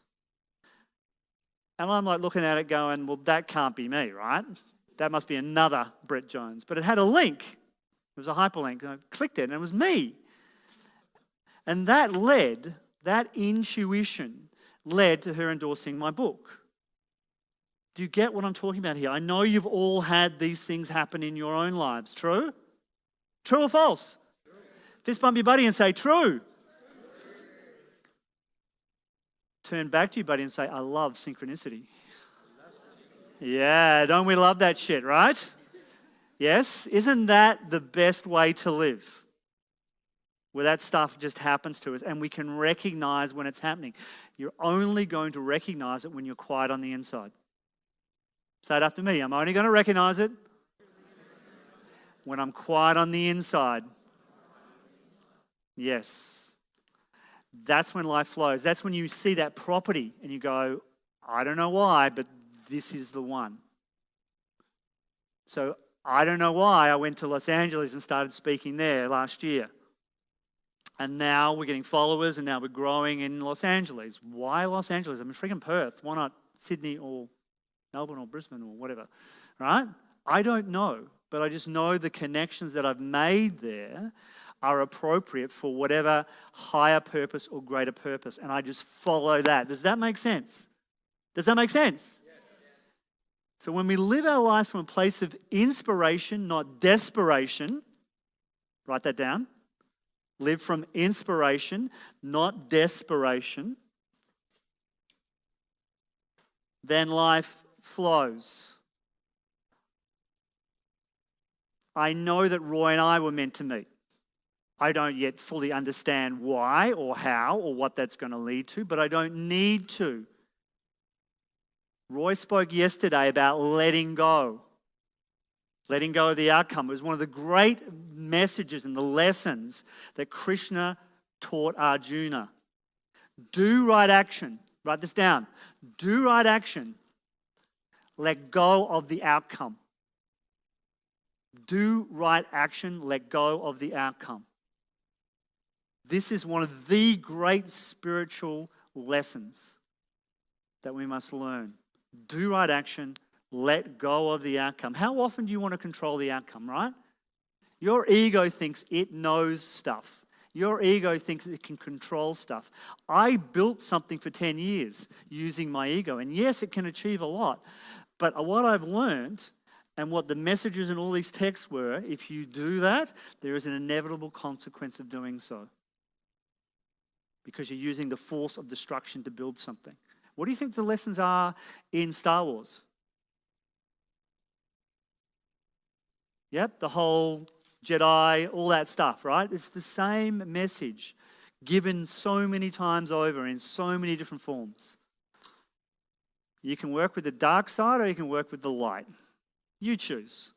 But there is an inevitable consequence in this universe of working with the other opposite side of things. You can dance with it, it's fine, but you're going to get a result. So step number 2, overcome your conditioning. What is conditioning? Conditioning is the events that have happened in your life that you now use to make decisions with, you make emotional decisions with. Conditioning is also from your culture. If you grow up in Saudi Arabia or Malaysia or here, are you going to have different conditioning? Totally, right? Your culture has a huge impact on you. Equally so do the events. If we have different role models, different mentors that we grew up with, is that going to condition us? Totally. Is a lot of that conditioning good or bad? Good or bad? Bad and good, right? Some of it was good. Like my mother was very, very good with money. You know, my parents' relationship was Dad would come home with a paycheck. In those days, you got the little pay envelope, right? With the pay slip in it, with all the cash in it. He would come home, he would hand that over to her. She would open it up. She would slip him some money for his beer money and all that. Yeah, and then she would handle the rest of it. I know growing up that I modeled my mother more than I modeled my father. And that gave me certain things from her, such as being able to handle money. I'm also obviously like my father in some ways, but predominantly I modeled her more than I modeled him, which also put me into my feminine state, because my mother is a matriarchal figure as well. Somehow I'm attracted to matriarchal women. I wonder why. My grandmother was a very strong woman. She married an Irish farmer, went out to the back of Daodejing, which in Western Australia is like at the extreme of civilization, cleared 10,000 acres of virgin bush and built a farm. Strong woman, right? Very strong woman. My mother was like her. So I married one. She's from Northern Ireland, from Belfast. She's Irish Catholic, which really pleased Molly. You know the mentor I spoke about before, the course I went to? I met Marie doing the second event of that structure. And after that, we were good friends, and then I lost my license. Hadn't quite learned all my lessons yet, obviously. Lost my license. So Molly thought she was a bit of a matchmaker. So she asked Marie to come pick me up. And while she never said it, I know she's in heaven now, and she's rubbing her little hands together going, see, it worked. I got them together. 2 Catholics. How cool's that? Not that I call myself a Catholic anymore. I sort of moved beyond that structure to understanding all religions, that they're all the same thing. They all head in the same place. They say exactly the same thing. I'm very grateful to have been brought up in that tradition, but there are limitations with any of those traditions in terms of how we think about them and how we implement them. So Molly was ecstatic, but Marie is from Northern Ireland.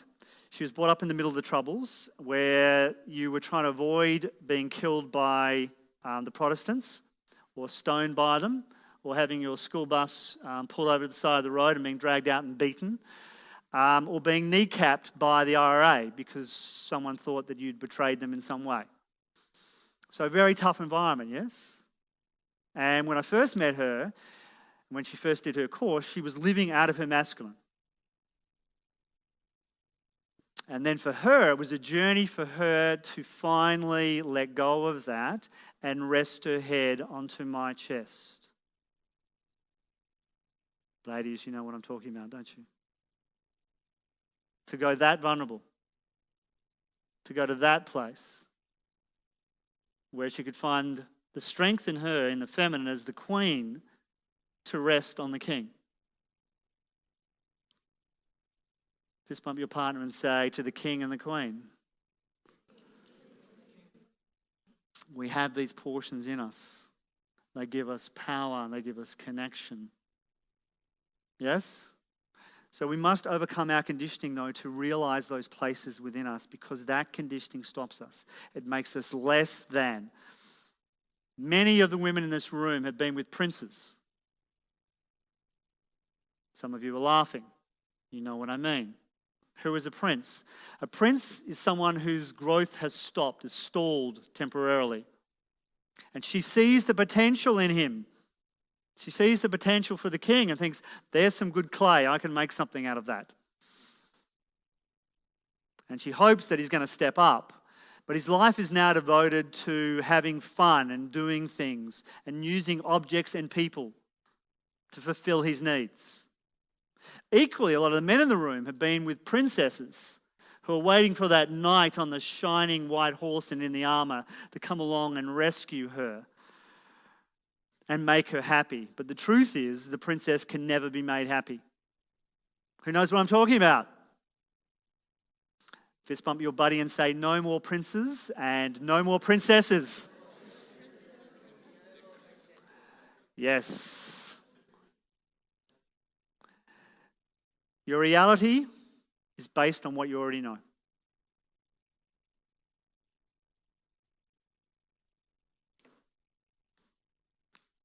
Therefore, we must acquire knowledge. Knowledge becomes the platform to take what I call the leap. What is the leap? The leap is beginning to trust, to get into flow. But initially, we need knowledge.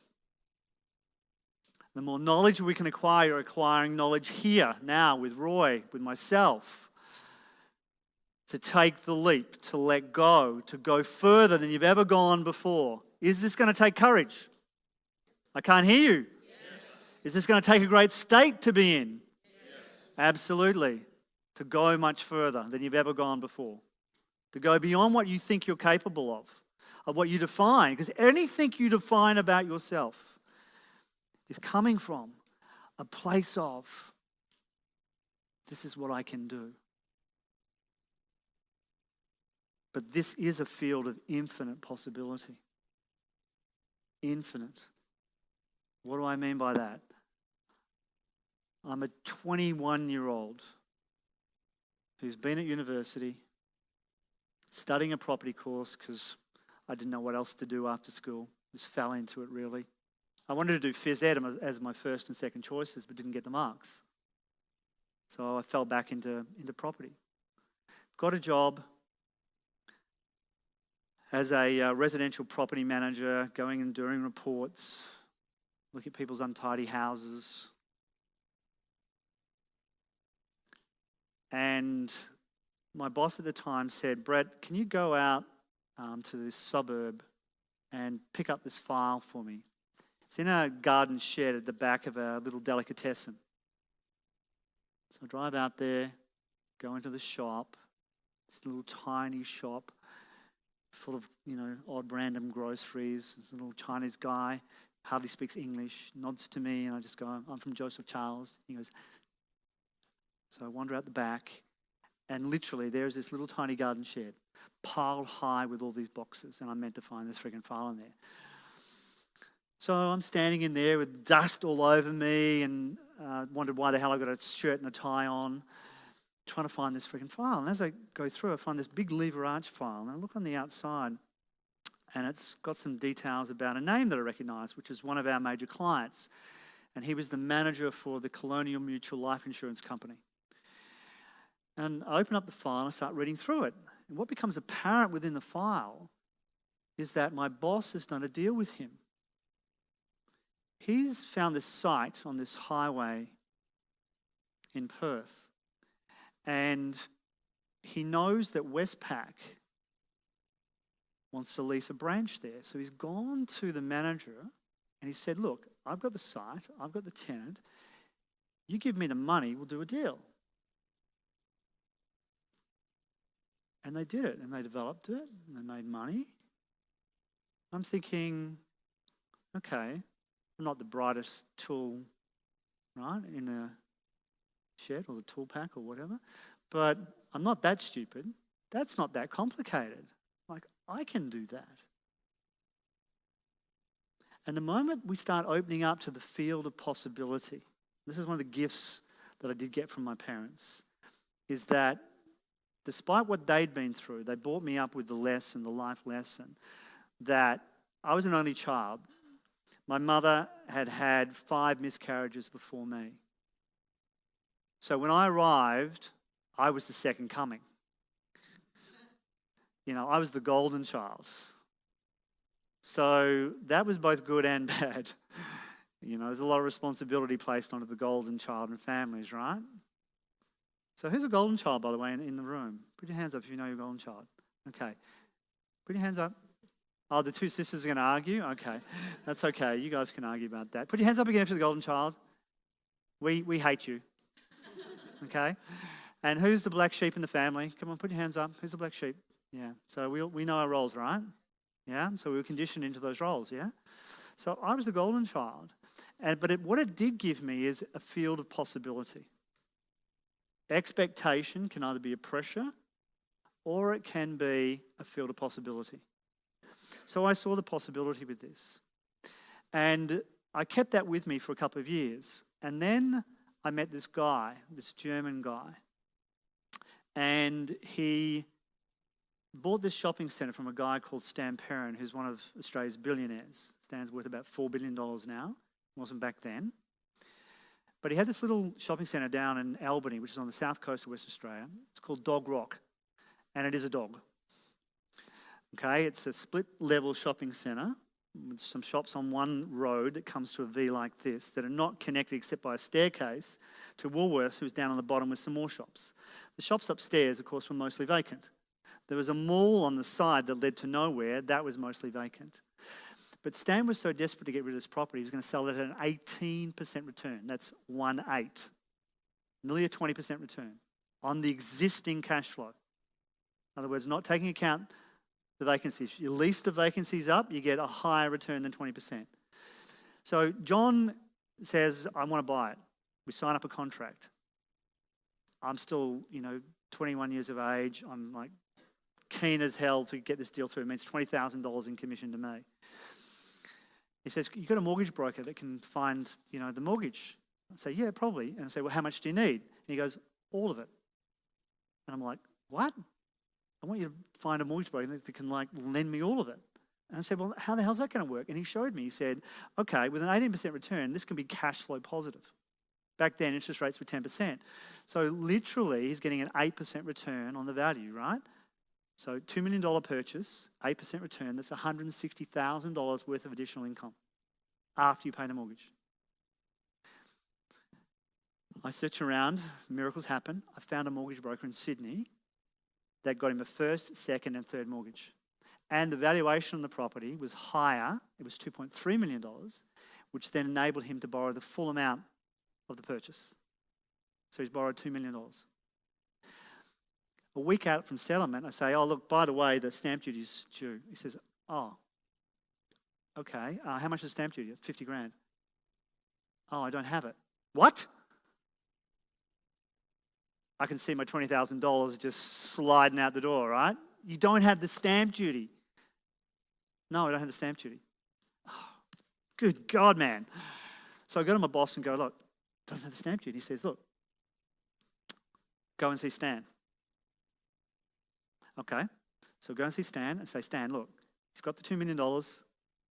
He needs 50 grand. Will you lend it to him?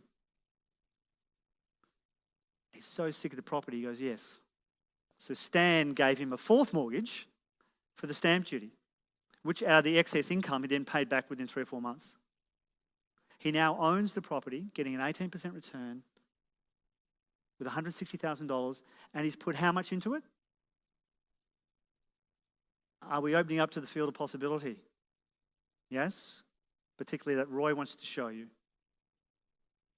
Yep, I'm 21 and I see this. Gears are clicking over, yes? I move to Melbourne. I get into Melbourne, sit at my desk, and there's a letter on my desk. It's from a bank. Which bank? Westpac. It says they want to decentralise stuff out of central Melbourne to suburbs. That old idea clicks in. Same bank. Not that I connected it at the time, right? I'm just 23 years of age, got no idea of any of these principles. I just see the letter and remember. But same bank as the one that I found in the file. Do you think that was a coincidence? No. Definitely not. Definitely not. So I go and find a site, put an option on the site for $5,000, and I borrow on my credit card because I've got no money. All right? I've just moved to Melbourne, new job. $5,000 down, buy the site. Sorry, put an option on the site, then go to John and go, the excess cash flow you've got, do you want to put some of that into this deal? You provide the money. I've got the tenant. I've got the site under option. You provide the money. We'll do a deal. He goes, okay, let me think about it. I didn't know John still had no money. So he rings a mate in Germany who's worth $80 million. 3 weeks later, I get $330,000 transferred into a new bank account I've opened in a new company name. I thought about Tahiti very closely. Buy the site, lease it to Westpac, during construction, pre-sell it, and Westpac funds it. Money in, zero. Money in from John, zero. 1/3, 1/3, 1/3. I made $250,000 on that deal.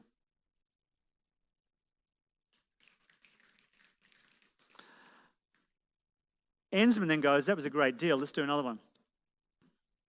There's a site right next to Parliament House in Albert Street. Transfers $2 million into the bank account. I'm thinking Monte Carlo. Lamborghinis and Porsches. But I didn't. Bought the site, go ahead and develop it. Westpac funds it. Coincidence, of course, right? Coincidence? No. There are no coincidences. Not in my world. None. There is a divine force in this universe that works. We can screw it up, but when we work with it, it works. It works. October 1987. Most of you aren't that old. That was when the stock market crashed in 87. Fell 40% in 2 days. 40%. The tender on that office building, even though we only had 2 of the 12 floors leased, sold to an insurance company for $21.5 million. I made $2 million that day. Just like that. Then Esmond says, that was a great deal. Let's do another one. And then our friend, the ego, kicked in. Now I'm friggin' invincible. Then we go and do a $75 million office building. I find a Japanese construction company, funds the Ballarat Shopping Centre, got Myer, Target and Coles pre-committed to it. We lease it all up. I'm friggin' on fire. Yes? Not. And so it went on. I'll tell you the rest of the story later. Your reality is based on what you already know. Open your mind to the possibilities. Open your mind. These are the profound truths that I've discovered. My reaction to events is not caused by the event, but by my conditioning. I could have not taken up that opportunity. I could have went, that's too hard, that's too difficult. I could have even not have seen the possibility in that moment. True? If I'd been closed to it. Don't be closed. Open up. You've got to remove the conditioning. When you get the conditioning out of the way, you see the possibilities. You feel them, more importantly. My conditioning is caused by my culture, past events, and modeling authority figures. My conditioning has caused a self-image to be created. This self-image is known as the ego. How big do you think my ego was back then? Huge. By this stage, I'm driving the best cars, spending $100 back then on ties, which is like spending $500 now. Like out of control. Just out of control. Bought a 4,000-acre farm, historic house in Peppermint Grove, spent a fortune on renovating it, all of that. What do you think's happening in my kingdom right now? My kingdom is falling to pieces. My empire is growing, and my kingdom is falling to pieces with an inevitable result. The ego is an accumulation of stories I've told myself about my identity. We all have stories. When we let go of the story, we let go of the conditioning. Each story I've told is based on a lie about myself that hides my true nature. I thought I needed my ego to be successful. Not true. None of us need that ego to be successful. Releasing the stories, I return to my true nature. My true nature is peace. Therefore, I will be at peace with what is. Peace isn't just on the inside. Peace is being at peace with whatever happens in your life. The moment you want a desired outcome in life, the moment you are now attached. I'll say it again, write it down. The moment that you want an outcome in life, you are attached. There is a difference between outcome and intent. Say it after me. There is a difference between outcome and intent. We can have intent. I want to become wealthy. You then set out your plan for your intent. But if something doesn't go right in the plan, you don't then get the bucket and throw the baby out with the bathwater. Does this make sense? Yes? You still have the intent. Just because the desired outcome didn't happen doesn't mean you're not going to get there. If you follow the divine, you will get there. One way or the other. Maybe not your way or your ego's way, but you will get there. Because the ego always has a plan. As Jim Carrey, the actor, said, our eyes are not viewers, they are also projectors. They are running a second story over the picture we see in front of us all the time. Fear is writing that script. When we allow our ego to get involved in everything, and we don't use meditation to remove the ego, then it interferes all the time. You will not recognize the voice of the ego because it will become subtler. Because when you conquer your inner world, nothing can conquer your outer.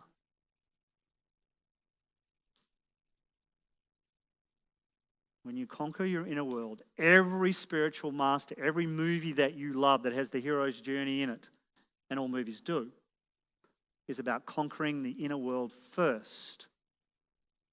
The hero thinks he has to conquer the outer. He has to go and build the empire.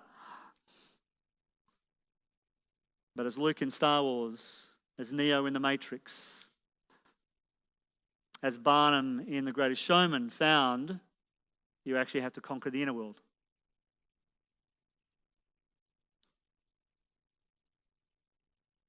So we've all been conditioned in each of these areas, in relationships, in health, in wealth. You've either in health been conditioned by the role models around you to eat unhealthily, or by you allow the culture to condition you that way. In terms of how you work, and an inner peace. Have you guys got a lot of value out of the last 2 hours? Yes. Awesome. Are you loving the message? Yes. Excellent. Thank you. So just before we finish up for morning tea, let's just quickly have a look. When we come into this world, we come in as a blank slate. We have some preconditioned responses to things, but we get written on the top of, and we make two basic decisions. And we see life either as too positive or too negative. We'll do both, but predominantly you'll do one more than the other.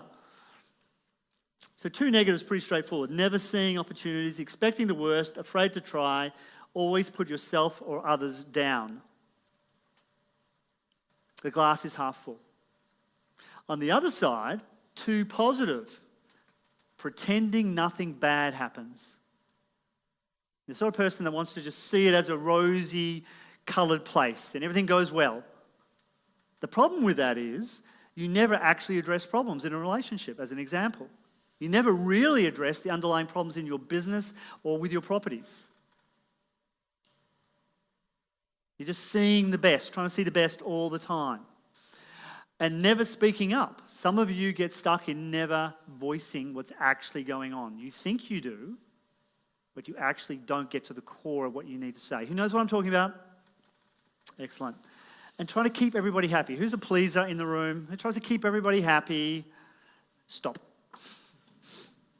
You are not responsible for their happiness. Who's responsible for their happiness? Yes. There's a difference between loving people and going responsible for their happiness. Can everyone see the distinction there? Do you get that in life? It's the small things. It's just the tiny things that make the difference. It's not the fact that you want to give to others. That's certainly loving and kind and everything you should be doing. But when we give too much or we take responsibility for the outcome of that giving, we've gone beyond the distinction. Does this make sense? So write down, are you too negative or too positive? And can we have the mic, please? So who wants to tell us about them being too positive and what happens in their life? Oh, there it is there. Who wants to? Yes, beautiful lady here. Jade. Hi, everyone. Hi, Jade. Definitely too positive. Right.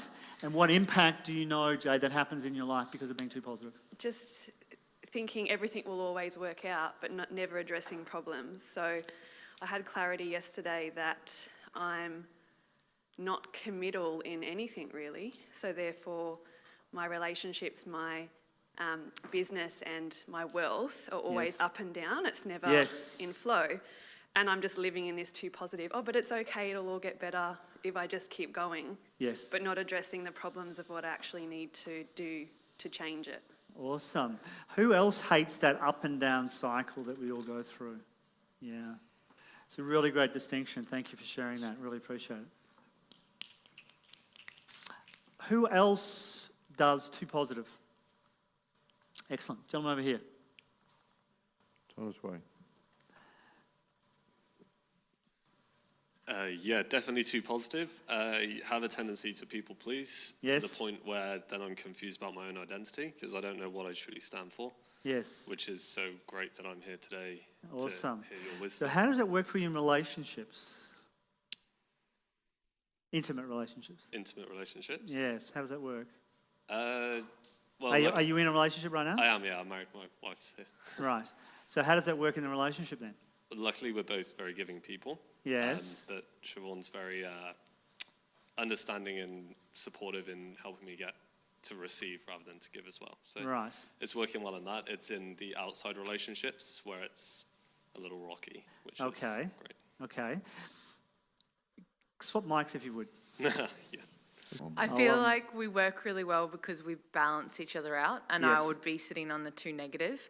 Yes. So oftentimes I'll be figuring out and moving sometimes into too much of the judgment and criticism. Yes. And Mike will pick me up to the positive, and then sometimes when he's, no, it'll be fine, I'll keep going, I'll be the one to slow down and say we need to focus on these things that aren't working. Yes. So what do you think you're meant to learn from each other to balance each other out in the yin and the yang? To not be so extreme. Yes. So how could you be less extreme in that then? Less judgment and criticism and focus on what I do want. Right, okay. And how could he then balance that out on his side? Be more trusting in myself and know what I need to do. Yes. And take action. Yes. Let me ask you a question. In your relationship, have you been more in the feminine or the masculine? Masculine. Thank you.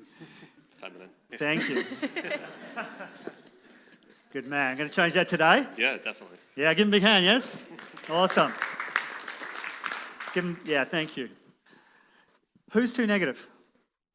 Got to quickly, yes, down the back of the room. Hi guys. Very critical and more of others probably than myself. Yes.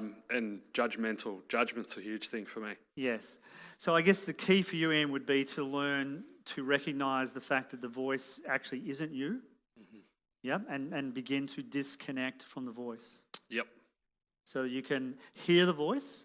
See, one of the things that Buddha said in the Pali Canon, which is the documents they wrote after Buddha died, they wrote down everything they could think of that he said. And it clearly says in there that even after his enlightenment, he still heard the voice of what he called Mara, which is the same word for the ego, right? Mm-hmm. You could still hear that voice even afterwards. Yep. And it would say things like, oh, if you're such an enlightened being, then just kill yourself and go off to some other world. All right? And he's like, dude, you really expect me to believe that? Like, come on, seriously. So we need to adopt the same attitude with those voices that we hear in our head where they're judging other people.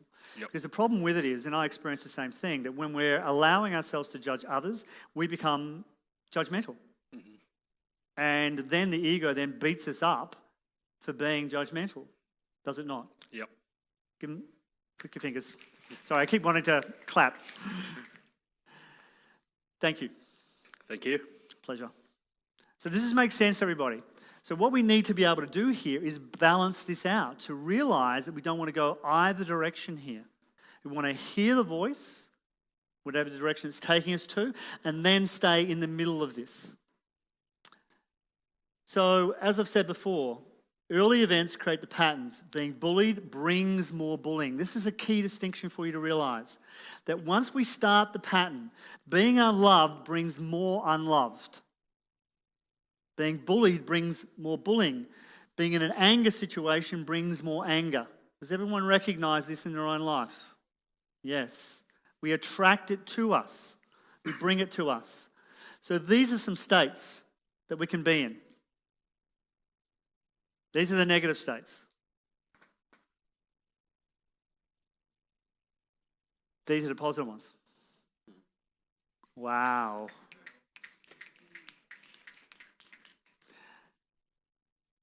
Radiant. Is this not a state that we can be in?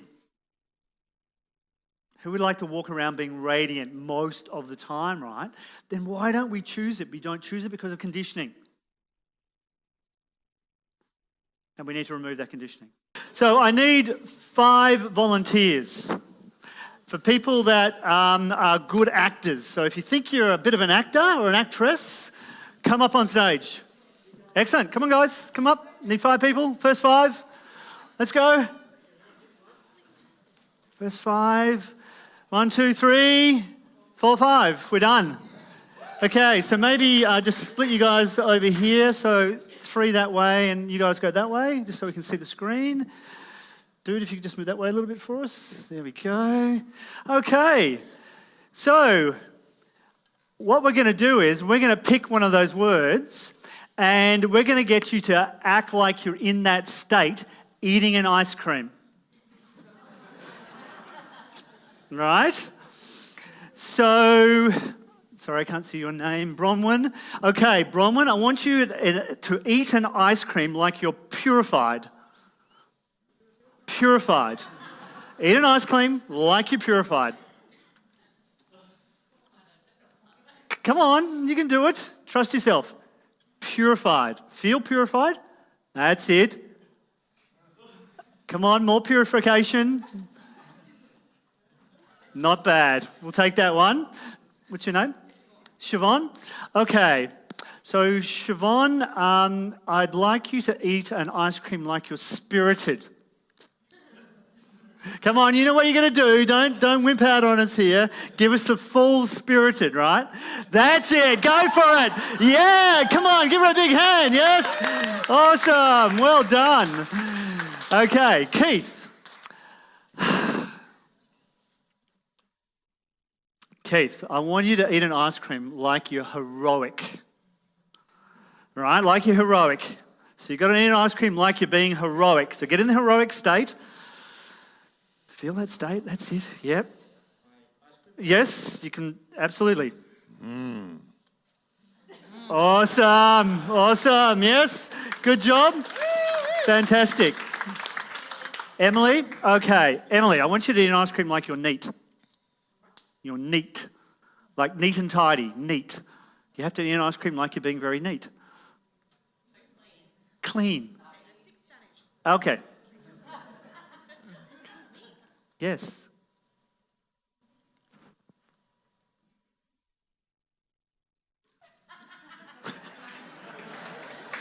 Awesome. Yes. Awesome. And, sorry?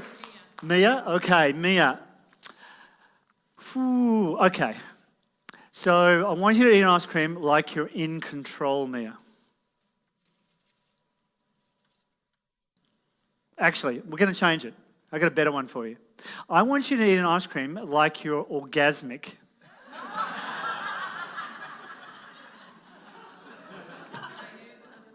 No. That might be embarrassing. Probably not. No, you just eat the ice cream like you're... Awesome. Give her a big hand, yes? Big hand. Thank you, everybody. Grab a seat. Well done.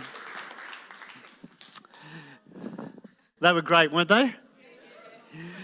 So do you guys see how in just a moment, in just a minute, they could go from being ordinary people to being extraordinary? What did they do? All they changed was their state. And that enabled them to do something they would not normally do. See, if you stay in that ego-created self-image that you've got, the results that you've had are the results that you continue to get. Does that make sense? If we keep being the same people, if we stay in the same states we've always used, if you stay in your resting states of just being passive or being, I'm just chilled all the time, man. Like, I'm just chilled all the time. Yeah, well, dope does that. If we stay in that state, then when you need drive, you don't have a range. What's it called? A range. So people that do anything have a great range. What happened to Tiger Woods' state when he was found out? What happened to the golf swing? It disappeared. But hang on, it's a skill. It's a learnt skill, isn't it? It's an acquired skill, right? He spends hundreds of hours practicing his swing. So how can it just disappear? Because what happened was his state changed. Can you imagine doing what he did, being found out, and then walking out onto the next golf tee? What's he going to be thinking? Humiliation, embarrassment. He's going to be thinking about what his father thinks about him, right? Earl, who trained him. He's thinking all that stuff as he's bringing that club up, coming down to the ball, and it affects what happens at the result, doesn't it? Same for us. You stay in your states you've been using for most of your life, you keep getting the same result. Doesn't matter what strategy that you learn, doesn't matter what Roy teaches you, doesn't matter what I teach you. If you stay in those same states, you get the same result. Make sense? Fist bump your buddy and say, make sense. Yeah. So we've got to remove the conditioning so we have the full range of 3,500 states. Isn't that awesome? What an arsenal. What an arsenal to have. What an armory to have that we very rarely use. Can you see me using a lot of these states up here? Can you see my range that I can create now? That I'm free of the boundaries, what the ego tells me that I can and can't do. If I have to, I'll fall on the floor crying if I need to get you to shift. What will you do? What length will you go to? What will you do for yourself to get the results that you're here to get? Because you're going to attract what you are, how you think and act, not what you want. You can have the greatest dreams in the world. If you can't find that state, if you can't find that place that you go to, if you can't remove that conditioning out of the way that's stopping you from having that state, then you can't implement. I've learned over the years that there are many, many strategies that I can acquire. It's not the strategies that makes me powerful or rich or not powerful or unsuccessful in relationships. It's my ability to implement. What's the word? If you don't implement, you have nothing. Nothing. We all love going to, all you guys are like me. You love going to events, right? I just went to the United States. I just spent $25,000 acquiring a new course to do some new marketing. I love acquiring new knowledge and learning, yes? Who else is like that? Yeah, we all are, right? But there's no point in acquiring that knowledge. In acquiring a new set of knowledge, do you think there are things in myself I need to change about me to implement that new knowledge? Yes or no? Yes, I journaled on the way over here, for 5 hours on the plane about all the changes that I need to make in my life to enable that space to open up, all the boundaries. That's what we do inside the events that I run. We take away that conditioning and we take away those boundaries so you can open up to those things. Who wants to open up to those things? Fist bump your buddy and say, open up. Dude and dudette. Depending on which you are. So life becomes like this. It becomes a chain reaction of you hitting something else in life, that splitting off, hitting other things. This is how life is. You're either in flow with that chain reaction or you're not in flow with that chain reaction. And when we're not in flow, what we experience is, someone was talking about it before, that up and down roller coaster ride, right? That we all hate. 1 minute we're on top of the world and the next minute life is crap. And it's not much fun, is it? So when we're in flow, we move with the stream. We move with those chain reactions that bring us the things that we love in life. So in my own life, when Marie and I met in the second course of that group that we first started with, we made a commitment to each other when we got married. We said each and every year, one of us or both of us will go and do something. Go away, do some self-improvement, go and meditate, go and do a 2-week silent meditation course where you don't speak for 2 weeks. Go to America and do a health retreat or whatever it's been over the years. So whenever I want to learn something, I want to find the very best. I want to find the very best. When I first started following Anthony Robbins, an example, I learned that he learned what he learned from Richard Bandler, who co-created a thing called NLP, Neuro-Linguistic Programming.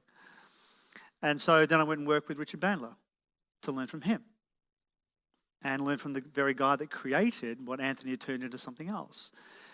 And whenever I've done that in my life, when I've learned from the best, I have accelerated my growth, accelerated more accurately my opening up to what is already there.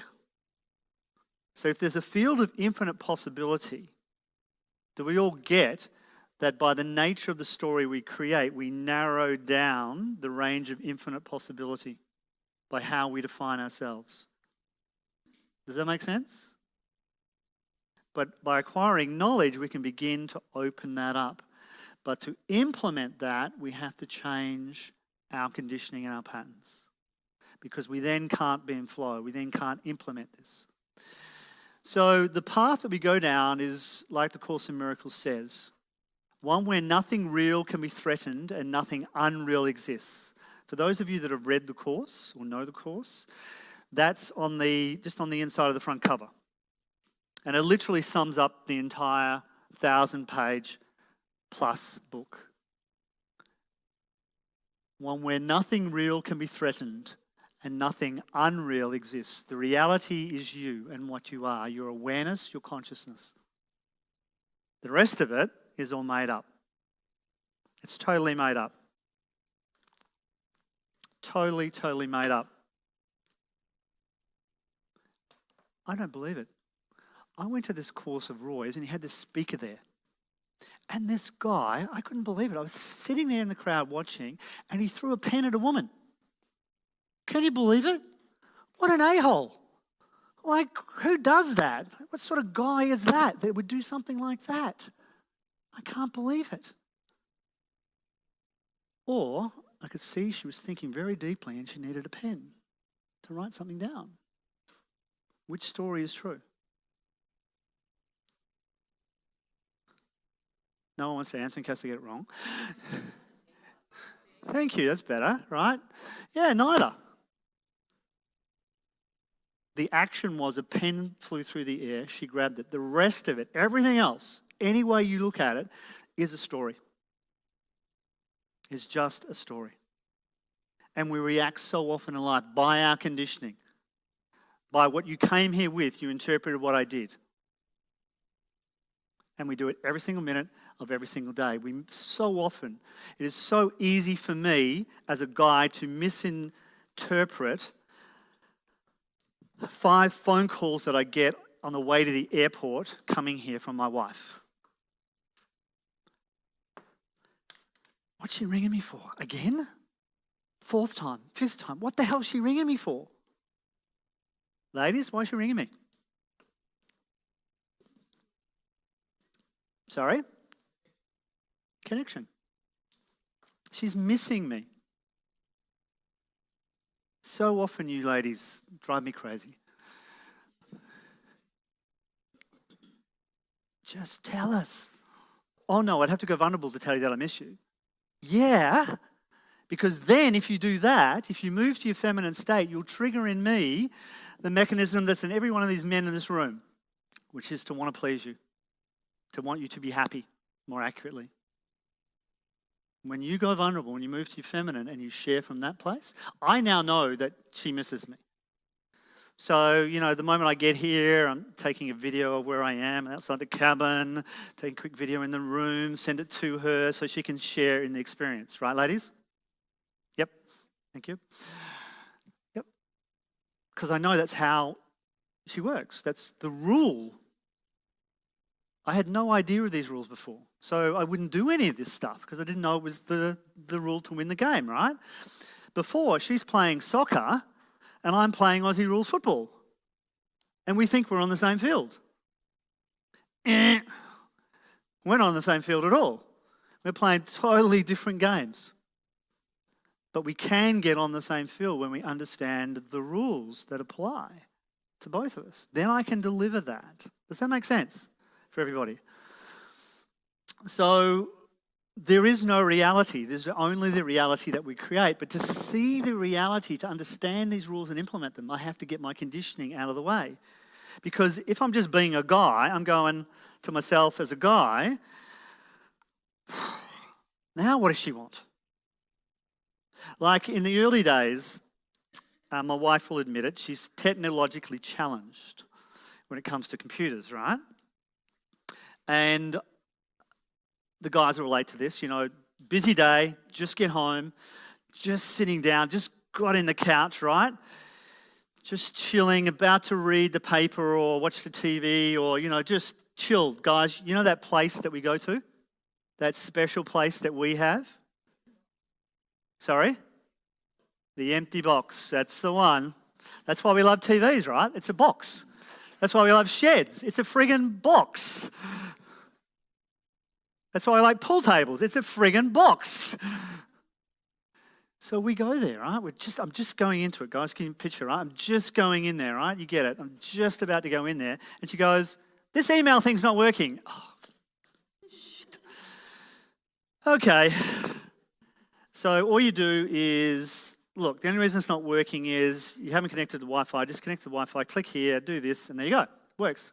Okay, thank you. Okay, sit down again. Just going in there again. Get in there for about 5 minutes. It's not working again.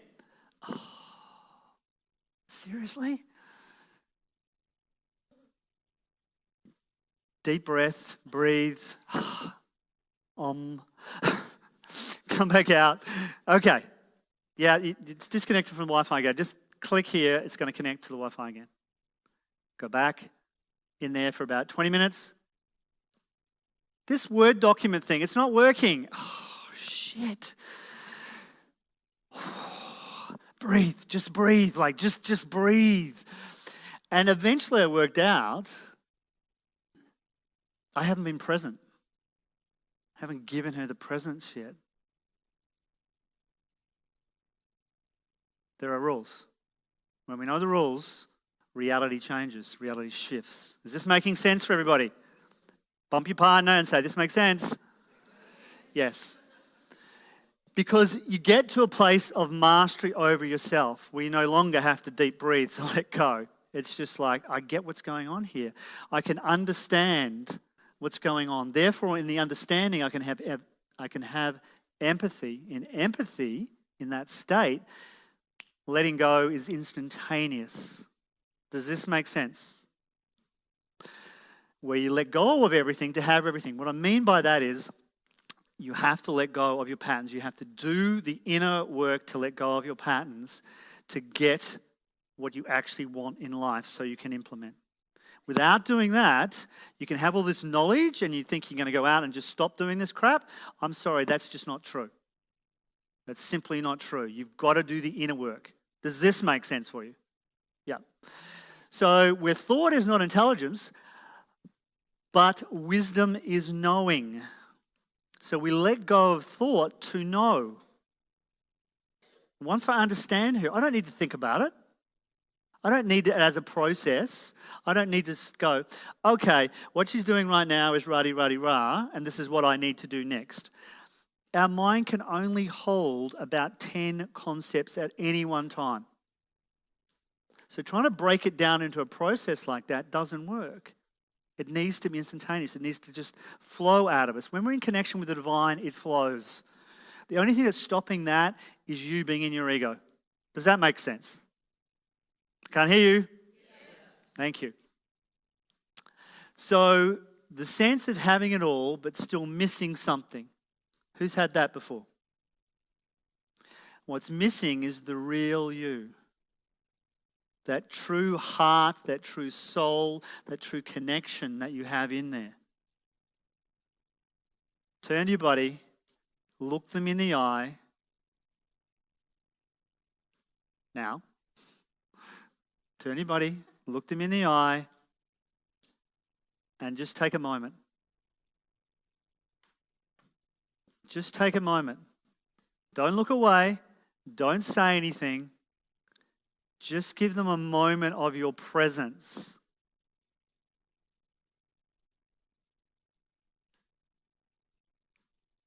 Stay connected. Look them in the eye.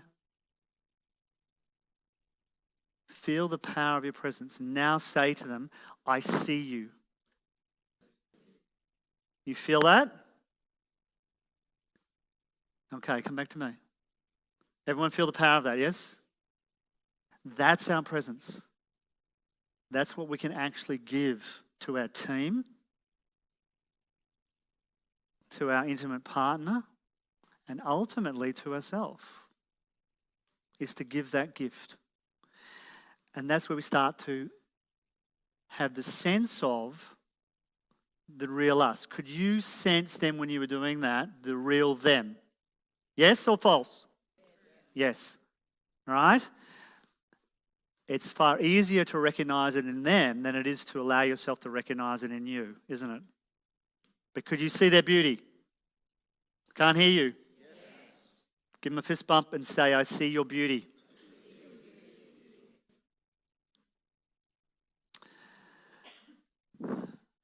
the greatest spiritual truth that I found in all my years of searching, in all my years with masters, in all my years of reading. Your mind and your emotions lie to you. Who likes chocolate? Have you ever noticed, who's been on a diet? Have you ever noticed that when you're on a diet and, it's mid-afternoon, you go to the fridge, you get out your Tupperware container from the fridge, it's got your sliced up carrots and your celery in it. You open it up, you look down, you pick up a piece of celery and you start crunching, convincing yourself that this actually tastes really good. Yes, and this is very healthy for you. And then you hear it.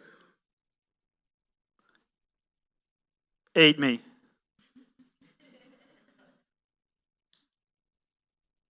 Eat me. It's coming from the fridge.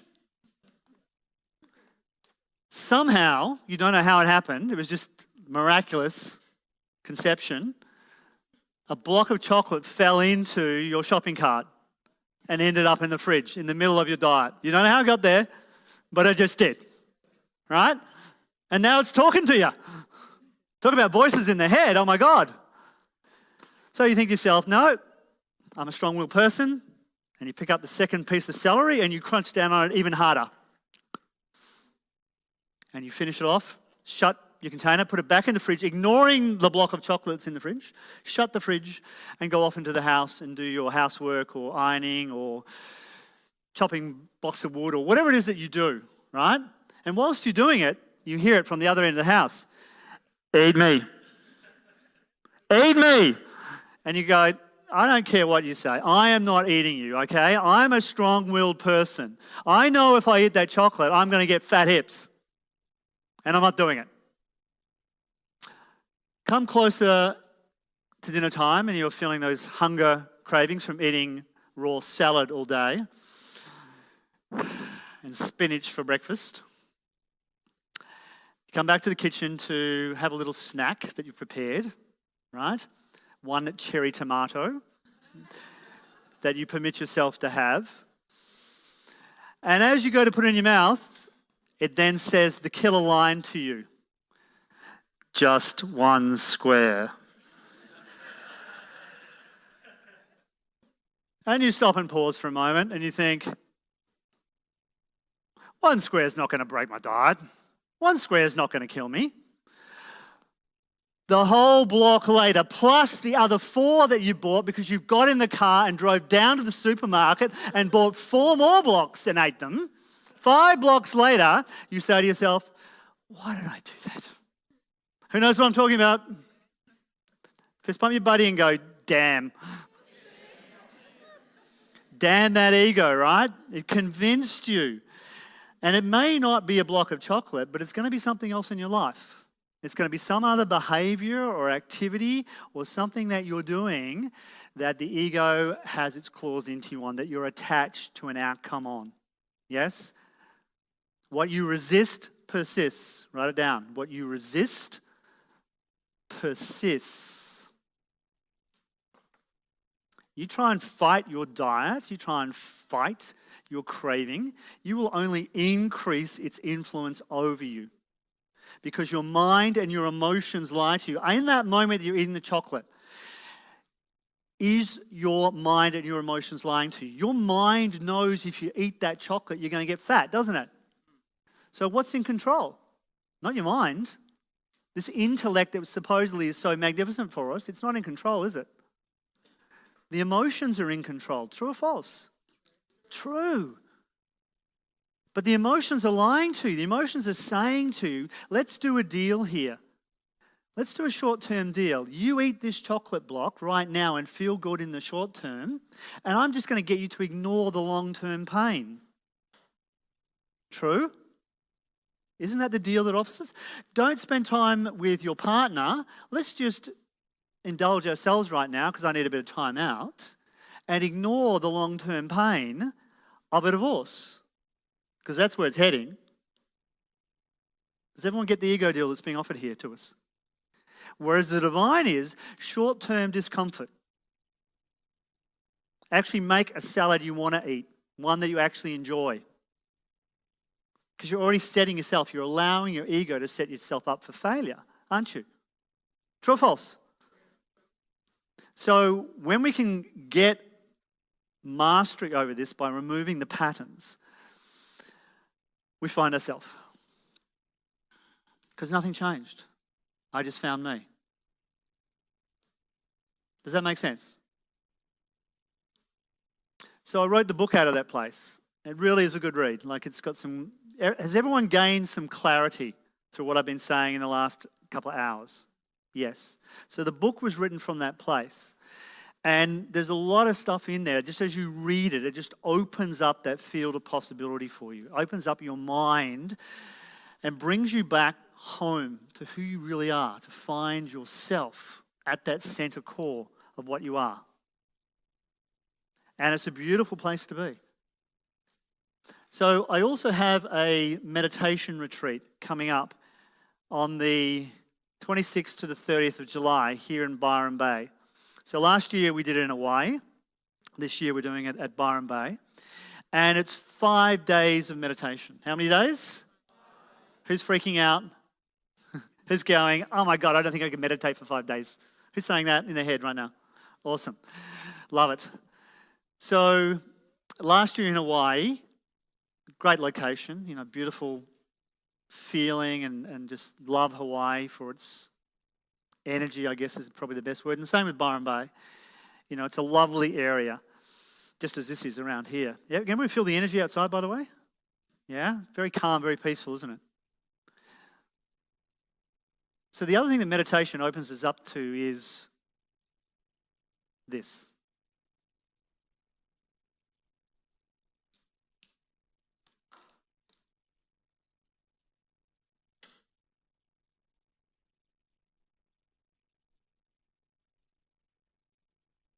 I love it when I do that in events, watch people's reactions to it. Some people are really comfortable with it. Other people are like, when's he going to say something?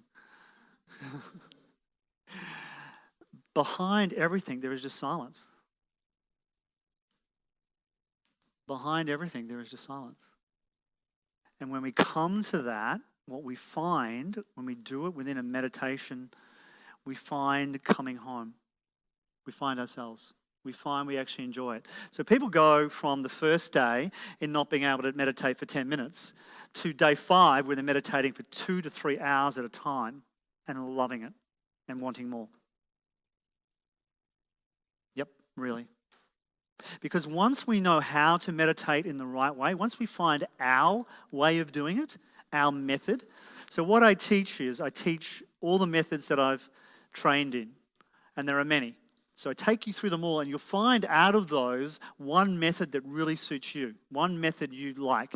Like Marie doesn't like to meditate to music. She prefers to listen. She prefers what's called Vipassana, which is the Buddhist technique of listening to your breath. Some others prefer, and the other thing you've got to do in meditation that I found, because when I first tried it, I tried the breath, I tried the music, and it still wasn't working. So what I found is that we need to use our energy. And initially to me, I guess I've always been comfortable with the concept of energy. Probably it's a little esoteric and a bit woo-woo. But, I trained initially in jiu-jitsu, and then I gained a black belt in karate, and then a black belt in taekwondo. And as part of that tradition, I love studying the old texts about the ancient samurai. And they talked about chi and energy within those. So I became very familiar with it within that context. And then within meditation, I started to hear about it and how they would use it. So anybody know a guy called Wim Hof? A few of you do. So he's a guy that can put himself into cold water, right? Or a cold environment. So he's run a marathon in below freezing temperatures in his shorts. Like wearing shorts only, barefoot, through the ice and snow. A marathon. And he can submerge himself in freezing cold water for over an hour. Like, science-wise, it is impossible. He should not be able to do it. But literally, if you watch some of the videos on YouTube, you'll see that what they've discovered is what he's actually doing is an old ancient Buddhist technique that discovered many centuries ago, where they can actually raise their body temperature. They can get their core temperature up through intense meditation. And one of the things he does is he's got a particular technique, which is really weird, but he breathes really hard through his nostrils. And basically what he's beginning to do is moving his chi energy. He's getting his energy going. And when we use that in meditation, it helps bring focus. It helps cut the clutter and the noise down. And when we combine that with the right techniques, we get to a place of clarity. Who wants a place of clarity in their life? So I've seen chi used in many different ways. I went to a martial arts exhibition and I saw these guys use these long spears, wooden spears, with a metal tip on the end. And what these guys would do is they would put the spear on this portion of your neck right here. You know the softest part, just below your voice box? And then the other guy would press up against it until the spear bowed. And I'm talking about like, over an inch piece of dowel, right? And it bowed up against his neck. It's impossible. The spear should have pierced his neck. But what they did is directed the chi energy to that place. It's the same thing when you want to break a pile of tiles or a pile of bricks. Physically, the bones in your hand should shatter from the force, but they don't. So when we're using this in meditation, it gives us, I guess, an extra boost. It's like a turbocharge, effectively, in the meditation. And that's why we can go from 20 minutes of pure torture to, at the end of it, just coming out feeling so chilled, feeling so connected, feeling so unbelievably at peace with what is. Like at the end of the Hawaii event, we took everybody out on a catamaran, and it was a really calm day. Just the ocean was like glass, the sun was just going down, and it was a perfect ending because what we saw and experienced reflected what we felt on the inside. Does that make sense? Turn to your buddy, give him a fist bump and go, I love peace. So, we're going to move on right now to relationships. Really, you're that excited? Awesome. Who wants to know about how to make a relationship actually work at a really, really high level? Not just good, but I mean great. Fantastic. So in my own journey with Marie, we have got to a point in our lives where it's like a fine wine. It's just matured. It's got better. It tastes richer. It's just the thing in my life that I treasure because we learned these things I'm about to show you. So I want to share that path with you. You guys good with that? Yes. Thank you. So as we've learned out of the Daodejing, all beings bear the negative physical form, which is represented by yin, and embrace the positive true nature, which is represented by yang. With the union of these two, they arrive at a state of harmony. In a relationship, we are yin and yang. We are the complete opposites. Everything, gentlemen, that we want, they want the opposite of. They want the opposite of. We want peace. They don't. Damn. How did that happen? Who was that dude that designed this stuff, right? How did he get so mixed up? Let's find out. So who is this for? This is for those who are going okay in their relationship, but want to take it to another level of trust, depth, and commitment. Those who want to build a kingdom. Because what I discovered is that when we just go for okay, everybody goes for okay. Okay gives us a 60% plus divorce rate. Okay is not okay. Does that make sense? Can't hear you. Thank you. It's also for those who are going through a tough time right now. Every relationship does go through a tough time. It's not the tough times that matters. It's how we come through them that matter. Marie and I still argue. Most of the time, every day. But those arguments turn into conversations because what we're able to do through ridding ourselves of the conditioning and the patterning is get to a place where the relationship is more important than the topic. Does that make sense? Can't hear you. Yes. Thank you. For those who are single and seeking the relationship of their dreams, we attract what we are, not what we want. If we're a princess, we're going to attract a prince. If you're gay, you could attract a princess. This is true. We're going to attract a prince. And it doesn't matter actually whether you're in a gay relationship or not. These principles still apply. Masculine, feminine, gay relationships, exactly the same. Dynamic. No different at all. Yin and yang. Applies everywhere. There's no exceptions to that rule. So, no one has given you this information. It's not available in school. You can't learn it at university. There is nowhere to get it. That's the problem. And it sickens me and it saddens me. And I am passionate, as you can probably see, about changing the 60% divorce rate that we have in this country. Because it isn't just about us as parents, sorry, as men, as king and queen. It's also about the heirs, the impact that it has on our children when we don't get it right. Because I've worked with enough people to know, and a lot of you in the room know what I'm talking about, that when your parents go through a divorce, it has a profound impact on you. Does it not? True or false? Because they're not taught in school. They should be. Right? These principles about men and women, masculine and feminine, should be taught in school as basic life skills. Because a profound difference happened years ago. We went through last century 2 world wars, World War I, World War II. And all the men, most of the men in this country and in Western society, Western culture, went off to war. And they saw slaughter on a scale that we cannot imagine. Over 100 million people died in those wars. And after 2 of them, the men came back different. They came back changed. They came back like, all I want is peace. And they came back broken inside.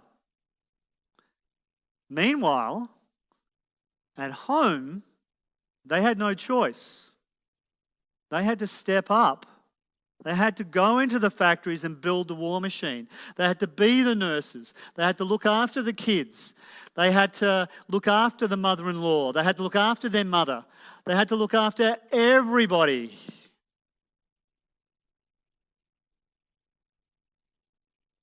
And ladies, you're still doing it now because you modeled your mothers.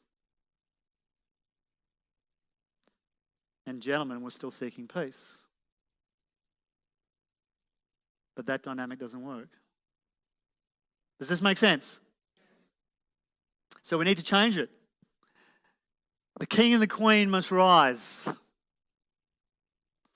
The king in you, gentlemen, must rise. Because he's in there. And he's ready and he's waiting. Isn't he? Can I get a ooh-ah? And ladies, the queen in you must rise. Because you're sick and tired, aren't you? And you're tired and you're sick of carrying the burden, yes? Carrying the emotional burden of the family, being the responsible one. Ladies, is this true? Put your hands up. Yes. Because she'll get to a point in the relationship where she no longer feels anything anymore. She used to. She might even still think in her head that she loves him, knows that she loves him, but there's nothing going on inside. There's no feeling, there's no emotion. She's gone numb. Ladies, who knows what I'm talking about here? Yeah. And it's sad when it gets to that point. because there's a vital ingredient missing, one that we can bring back again. So my goal here for you is to see how you're just one conversation away. No matter where the relationship is at, you're one conversation away from the intimacy, love, and connection. I've had people living apart for years get back together. I've had people who have had destructive relationships get back together once they understand this and bring it back into the relationship. Because the new code, this new way of understanding it, shows how to restore that conversation that we actually have to have. And there is a conversation. There's a way that we've done it for millions of years. It's somehow in our culture now, because of those 2 world wars, we have forgotten how to do this. Who wants to learn it back? Awesome. Fist bump your buddy and say, I've got to learn this. Awesome. So my journey, I've told you a little bit about. I got to a point in my life where that empire that I'd built collapsed. And I got to see my kids every second weekend. I literally begged on my knees for her not to leave. But I now understand the damage that I had wrought. I clearly now understand, as she said to my mother, I love him, but I can't live with him. And at the time, I was like, what the hell does that mean? She either loves me or she doesn't. Now I understand. She loved me, but there's nothing going on down here. That's why she left. And she put up with it, and she put up with it, and she put up with it. She tried to tell me. And eventually, she just went, I quit. I'm gone. And then I didn't have the skills to bring her back. Now I have the skills to make sure she doesn't leave. Does that make sense? So I learnt those skills. I acquired those skills. I met Marie 26 years ago. And she is truly my life partner. We have forged a relationship that's been forged through fire.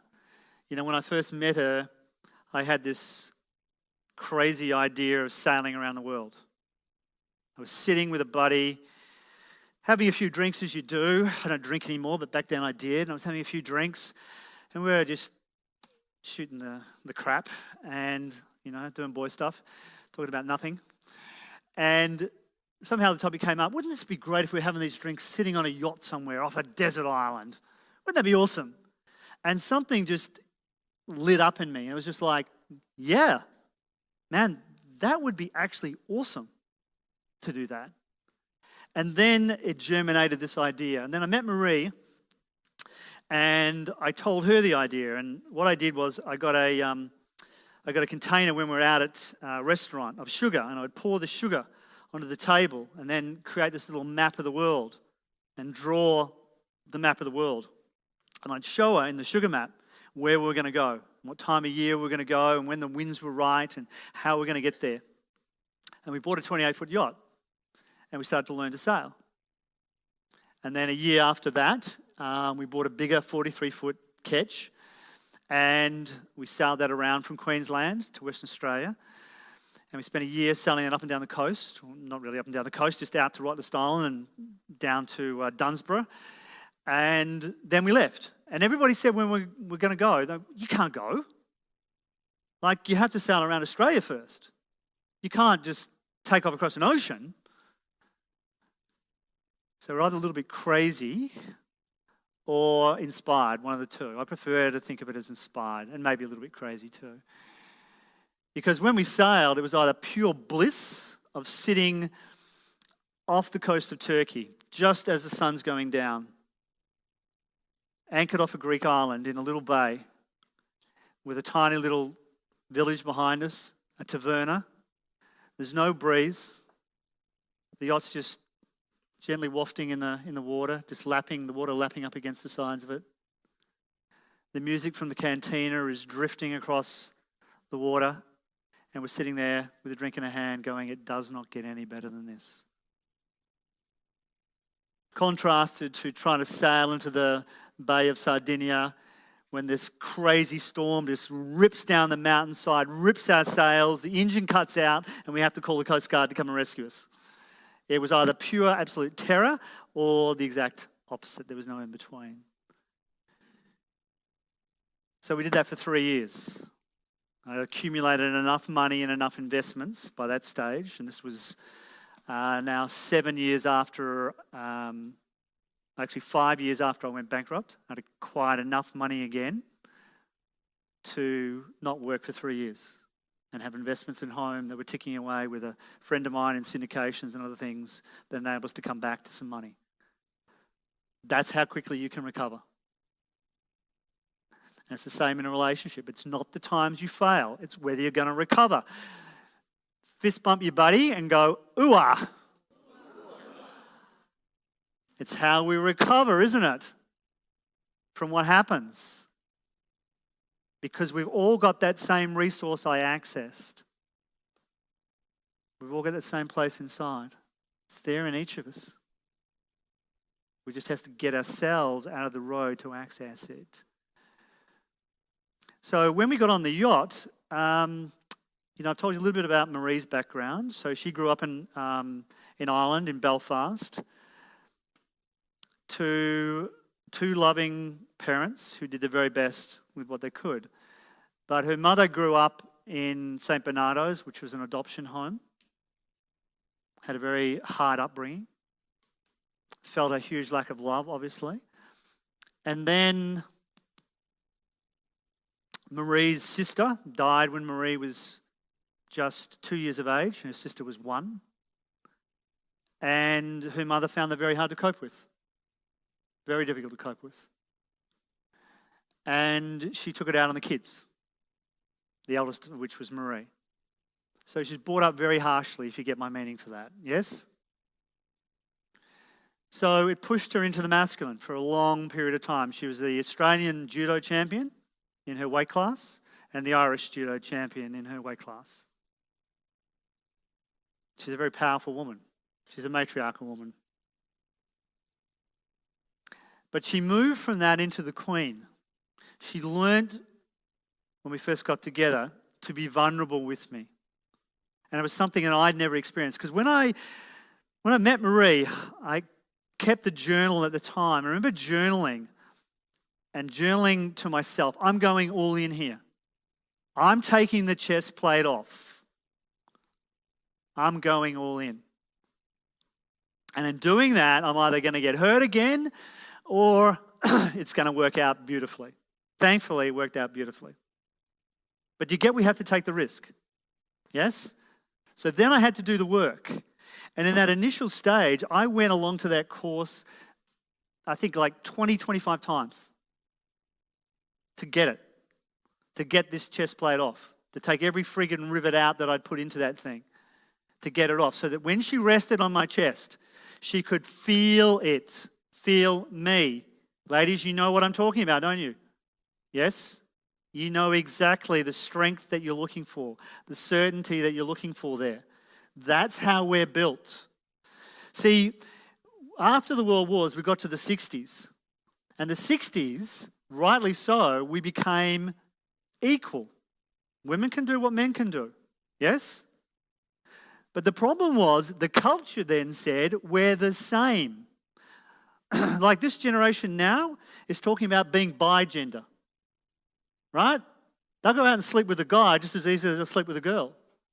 I'm serious. You don't know what's going on in schools right now. You got no concept. I didn't until I found out. And it's like, wow, really? Seriously? Yeah. But it went wrong. We're equal, but we're not the same.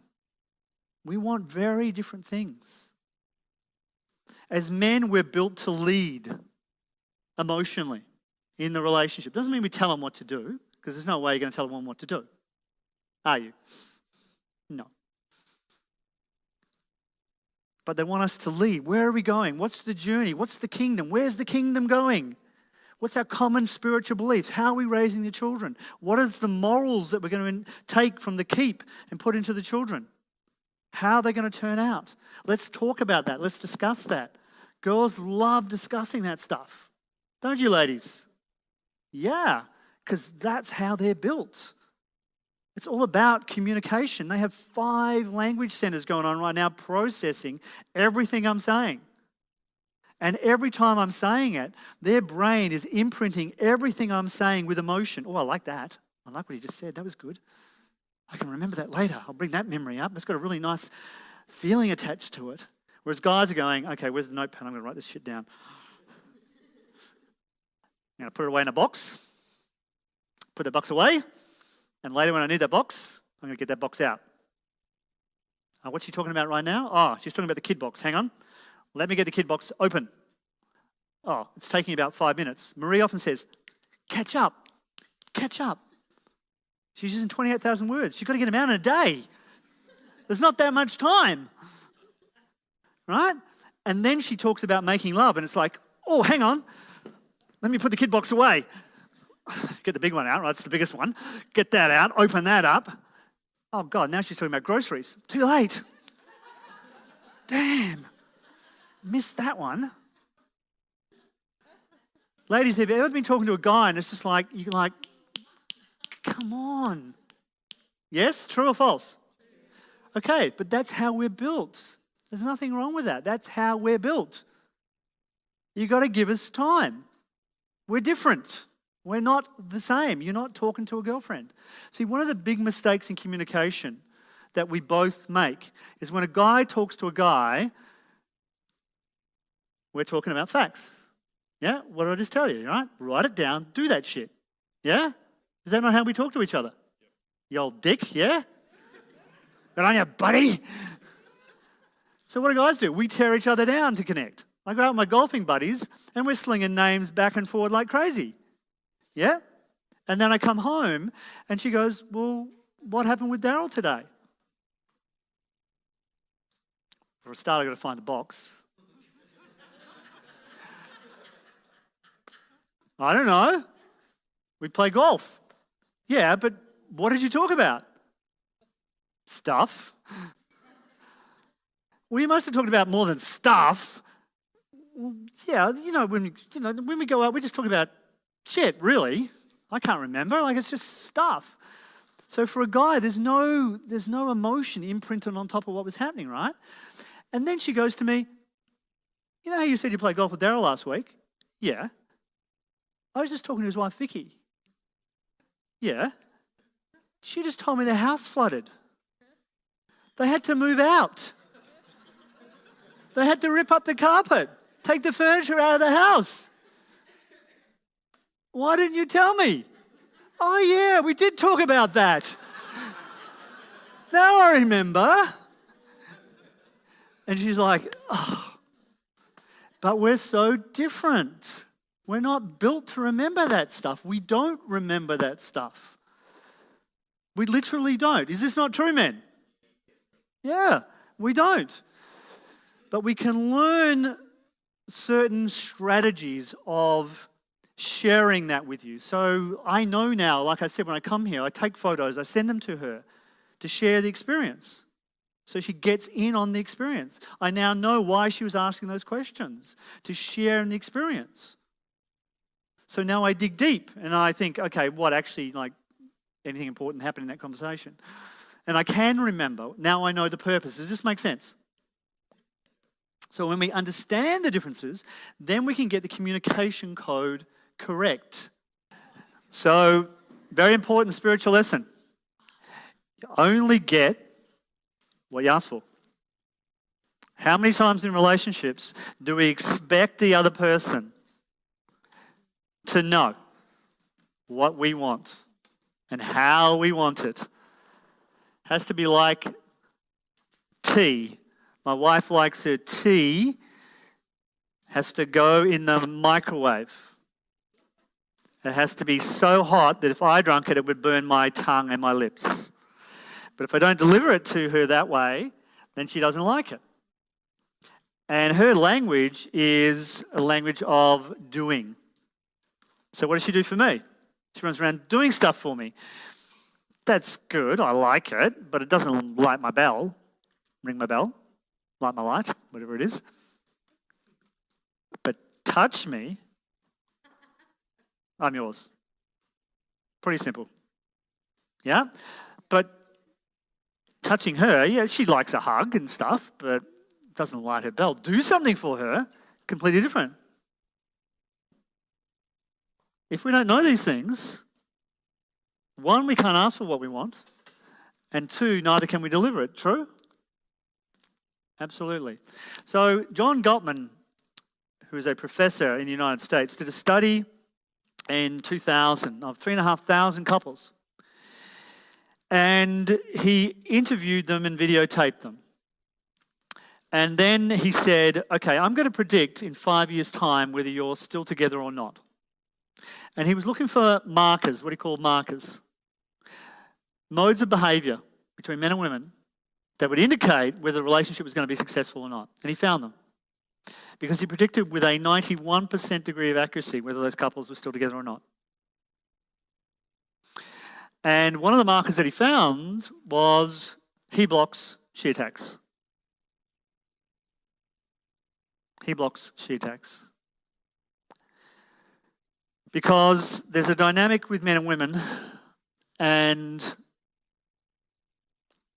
he doesn't want to get into the conversation. Because the moment a woman comes to a man and says, we need to talk, every man in the room's knees just click together then. Because it's like for him, okay, what did I screw up at now? What did I get wrong? Where did I blow it? And immediately he shuts down. The moment he shuts down, what does she do? She attacks. She feels the shutdownness. She feels the chest plate, the walls of the kingdom go up. Instead of the walls being used to protect the kingdom, the walls are now being used to protect him. And she's like, what the hell? That's not what those walls are for.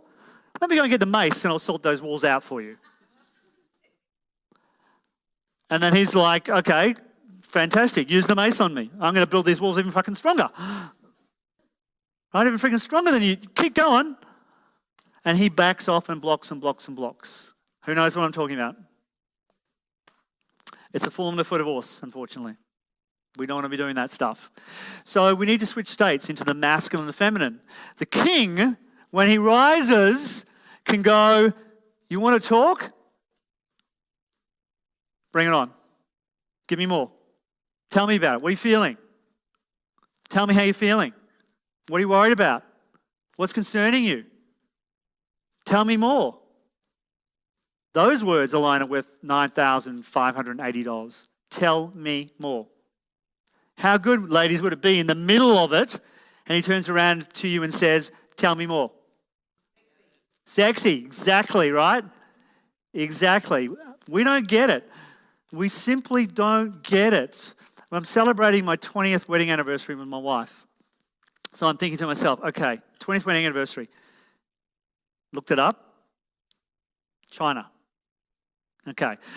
My girl's not a China sort of girl, right? A bunch of plates and cups and stuff, it's not going to do it for her, right?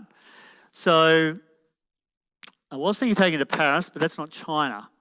Maybe the Paris of the Orient. Take her to Shanghai. Awesome. Then the thoughts go on more.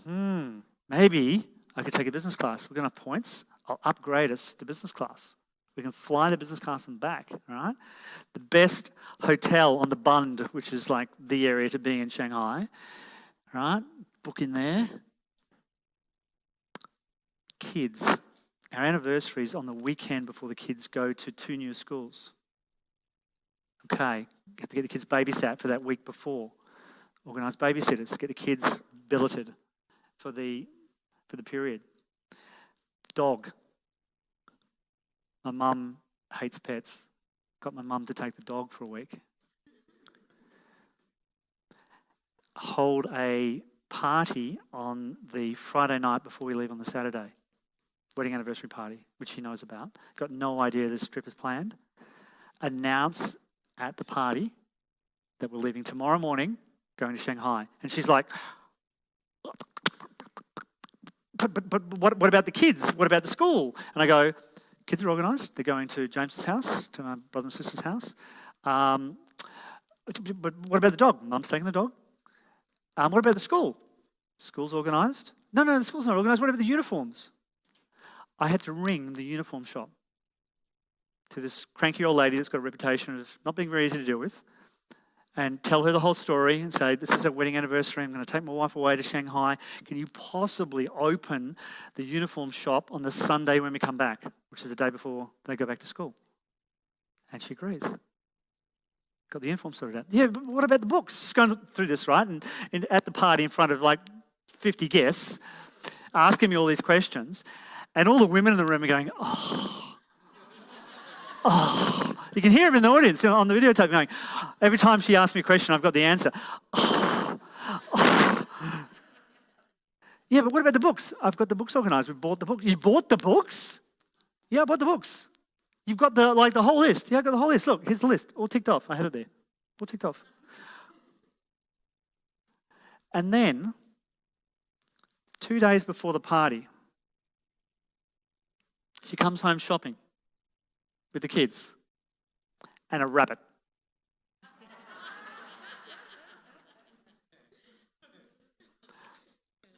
And I'm like, what the hell am I going to do with a friggin' rabbit? There's no way my mother's having a rabbit, right? Not when she's got the dog. So I'm racking my brains thinking, what am I going to do with this friggin' rabbit? And I'm trying to go through all our friends and trying to think who I could give it to. And then I think about Dana, and I think, no, Dana's not an easy sell. Like, she's not going to take the rabbit. Daryl. Daryl's a pleaser.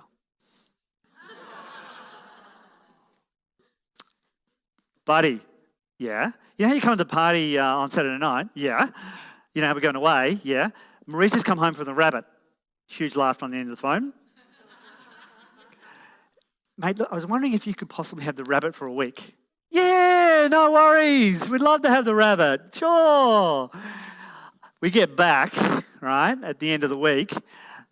They've got a dog. So the rabbit had to stay inside the whole week. Dana has a picture of the rabbit sitting up on the couch with its ears back, glaring at her. And would not get off the couch. Pooed all in the house, ate a hole in the side of her leather couch. I'm in the poo with Dana, let me tell you, okay? But on the night, I'm telling all this, got it all organised, take her away for the week. We have a fantastic time together, fly business class, eat out, just, have a great time, come back business class. And then when we get back, I hear her talking to her girlfriends, and she goes, and you won't believe it, he organised the uniform shop.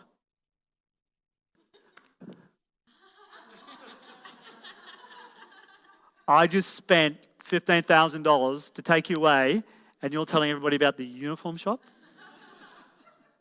Am I missing something here or not? I must be. Women scale it differently.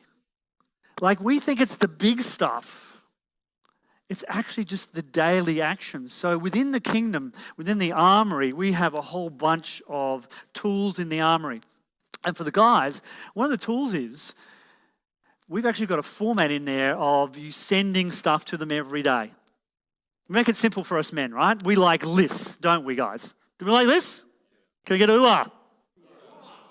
We love lists. We've got a list on how to do it. The girls at the moment are listening thinking, well, that's not real. That's not genuine if you just friggin' follows a list. Ladies, would you rather him friggin' follow a list than not get it at all? Seriously? Come on. My wife knows it's a list. She knows I've got my list.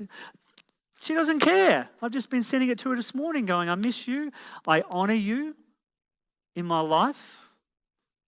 Who would like their partner to honour them in their life for just being with them? Right? When we do these small things, when we do stuff like that, when we use a word, an emotion, and a state like honour, it has a profound effect on the strength of your relationship. And when we use those tools and learn to use them properly, these become the tools that build the walls of the kingdom. And kids, mother-in-laws, work, anything else does not get through that wall. Does this make sense? Fist bump your buddy and say, we want walls of the kingdom. We do. We do. So, where we end up in relationships is talking about some topic. And the truth is, there's an unsatisfied emotional need underneath the topic. So, when we were sailing, Marie and I would fight because there were two captains on the yacht. And that was because I wasn't stepping up into my masculine. That was very early on in the relationship, and I hadn't learned these principles yet. I was still in my feminine, and she was feeling, therefore, unsafe. Ladies, do you relate to this word? Powerfully, right? Gentlemen, we completely underestimate what it is like for our women to walk around in this world. So, of the ladies in the room in the last month, who has felt physically or emotionally threatened in any way? Put your hands up, please. Keep your hands right up. Put your hands right up so everybody can see. In the last 2 weeks, if you have felt like that. In the last week. Yeah. So initially of the women in the room, about 70% at a month, about 50% at 2 weeks, and at a week about 30%. Okay, gentlemen in the room, who has felt physically or emotionally threatened in the last month at all? 3 guys, 4 guys. Okay, in the last 2 weeks. In the last week. So that would be about 30, 20, and 10% of the men in the room. Do you get the difference? For women, it's powerfully a motivator of feeling safe. And that goes to all levels of behaviour around feeling safe. When they walk out the front door, it's a totally different experience.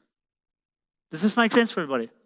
So they're constantly checking in with us. Am I emotionally safe? Have you got the steering wheel of the yacht or not?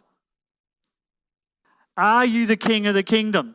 Because if you aren't, then I'm going to have to step up and be the king. And that's the mistake you make. You don't step up and be the queen. You step into the masculine and you go to the king. Does this make sense? We have to learn to do the opposite. You have to learn as a woman to get out of her head, which is where we go to the masculine, and get into her heart to be the feminine. I'll say that again slowly. If we're a woman and we go to our masculine, we go to our head. What we need to learn to do is go to our heart to become the queen. For a guy, it's the opposite. We go to our head, go to structure and trying to organize things and over-control you when we're in our feminine state. Gentlemen, do you recognize this? Yes or no? Yes. Thank you. What we need to do is get into our heart where the king resides. This is where he lives, in here. And we've had this taken out of our culture. There are no kings anymore. And they need to come back, gentlemen. Can I have a ooh-ah? Ladies, do you like the ooh-ahs? Yes. Why? Because it feels certain to you. It feels powerful to you. And that's what you have to have in your life to allow you to step into the feminine, because then you can relax. And this happens at a physiological level as well. When we're in our masculine, we can take a blood test and see our testosterone levels have increased substantially. I'm talking 30, 40% up from state change. For her oxytocin levels have just gone up with that ooh-ah immediately, just like that. That's the stimulus. And when she's around us, she can feel that certainty. She can go, oh, I can let go. He's involved. He's there with the kids. He's there in the finances. He's there with the kingdom. He's there in the treasury. We've got the dojo covered. We've got the temple covered. We're on the same page. He's there with the heirs. Now I can give to him. Now I can open myself up in the boudoir, in the bedroom, in the love and sexuality area. Because she ain't going to do that if you're not present. Who wants to know what presence is? Seems we're at this point. Who wants to know what presence is? Who wants to see an example of it? I need 2 men in front of the room, please.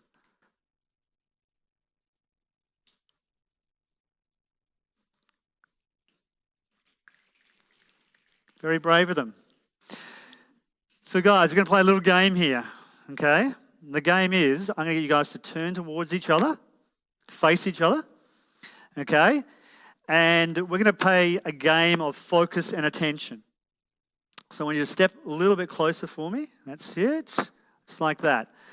And you're going to focus into each other's eyes, okay? And the moment that you feel or can sense that the other guy is thinking about something else besides being focused on what we're doing right here, the moment you see a thought pass through their mind, you're going to do that.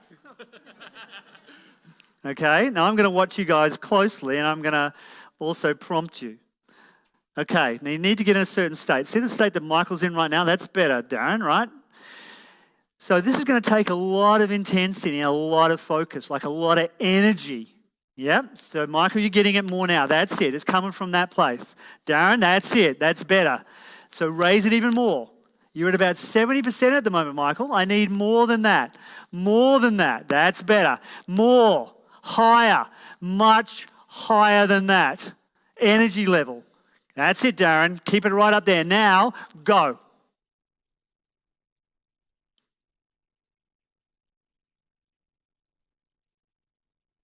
Keep it going. Doing well. Keep it going. There was a slight, you see the eyes go then? Come on, Michael, match him. Focus. Intense focus. Nothing but him. Nothing in this room but him. Darren, same. Nothing but him. Focus. Keep focused. Keep it going. Slow the breathing down. You're going to pass out. Keep the focus going now. That's it. That's good. Slow it down now.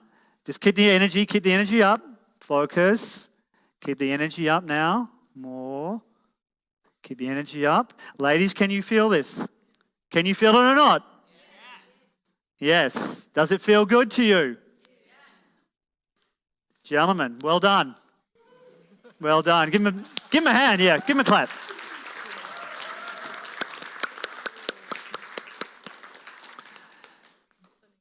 Gentlemen, it takes a lot of energy initially to get it. Yeah, it takes training to get that and be able to maintain that around her. When she's talking to you, it is like intense focus because she can tell in a moment, in a split second, when you are thinking about something else besides what she's talking about. True or false, ladies? And the moment that you think about something else, the moment your presence is not there with her, she will automatically go to, he doesn't care. Thank you. This is the law. These are the rules of the game. You don't want to play the game? Don't get married. Because without these laws, without these rules, the game will end badly. And what you don't solve with your existing partner, you will attract in the next one. Second marriages fail percentile at 80%, and third marriages, 90% of them fail. The reason is people don't change themselves. They go into the relationship with the same baggage, the same stuff, expecting that this body is going to be different. The body is different, the patterns are the same. We attract what we know and what we are, even if it's not good for us. Does this make sense? Awesome. Give your buddy a fist pump and tell them that they're awesome. Turn back to them and say, not only are you awesome, but you're good looking too.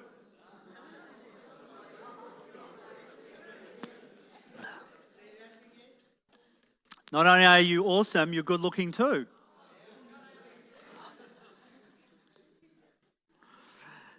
So when we get beyond the topics, when we understand the rules, we can get below this to what is emotionally required here. She needs presence. He needs to bring presence. He needs to learn this code and how to bring this presence. And in the Relationship Warrior event, we actually bring a couple up and we do that exercise. And she's like, when I ask for a volunteer, she's like, and when she gets up here, it's like, here comes 10, 20 years of stuff that she's been sitting on.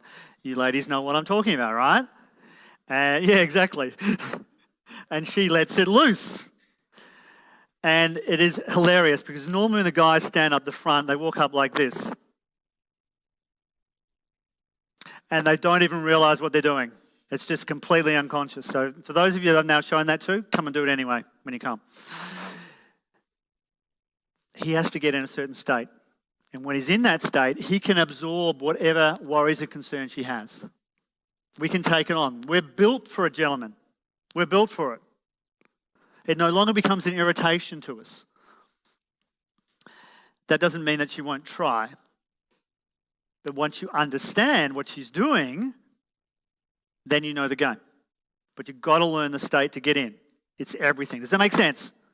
So she puts on the armor, he feels beaten down, and all we have is these screaming arguments. Not good. So, like I've explained, men naturally block. She stores it up until she can explode. And this causes the arguments, not the conversations that we actually want to have. And we argue over all these things. And as Roy said yesterday, we argue even over being right, not happy. So we have to understand the emotions, not the facts. And the solution is understanding the relationship code. When we move to the king, to the masculine state, and the queen to her feminine, now we've got a platform from which that conversation can happen. Does this make sense? Awesome. So one of the tools we use within the kingdom is what we call the shield. Our self first, unselfishly. Big criteria there, unselfishly. If you don't fill yourselves up, ladies, first, you've got nothing to give. Gentlemen, if you don't fill her up first and then take your time for peace, you've got a problem. Does that make sense? You have to fill her up first. But you have to be able to get into that state. Then the marriage comes second, after we've done that. Then the children, because if you put your kids before your marriage, is there a problem? Absolutely. If you put your business before your marriage, is there a problem? Huge. What happens? You're going to give up half the business anyway. That's what happens. Yep. So what was the point in the first place? We need a kingdom, yes? Do we need a kingdom? Yes. Fist bump, kingdom.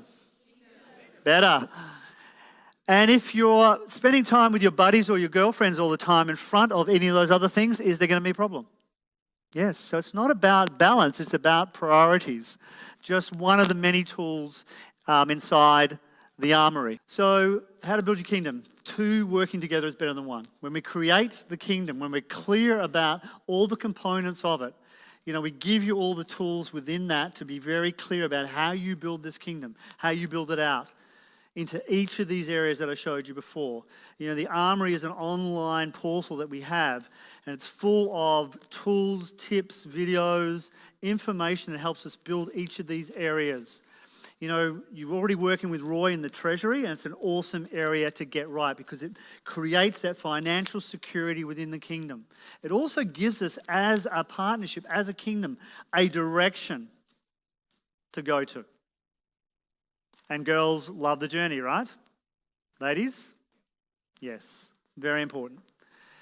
So when we build the kingdom properly and we have the foundations built, then we can actually build the whole thing. If the foundations are weak, if the communication code is not in place, the kingdom collapses. And pretty much everything else we've built goes with it, doesn't it?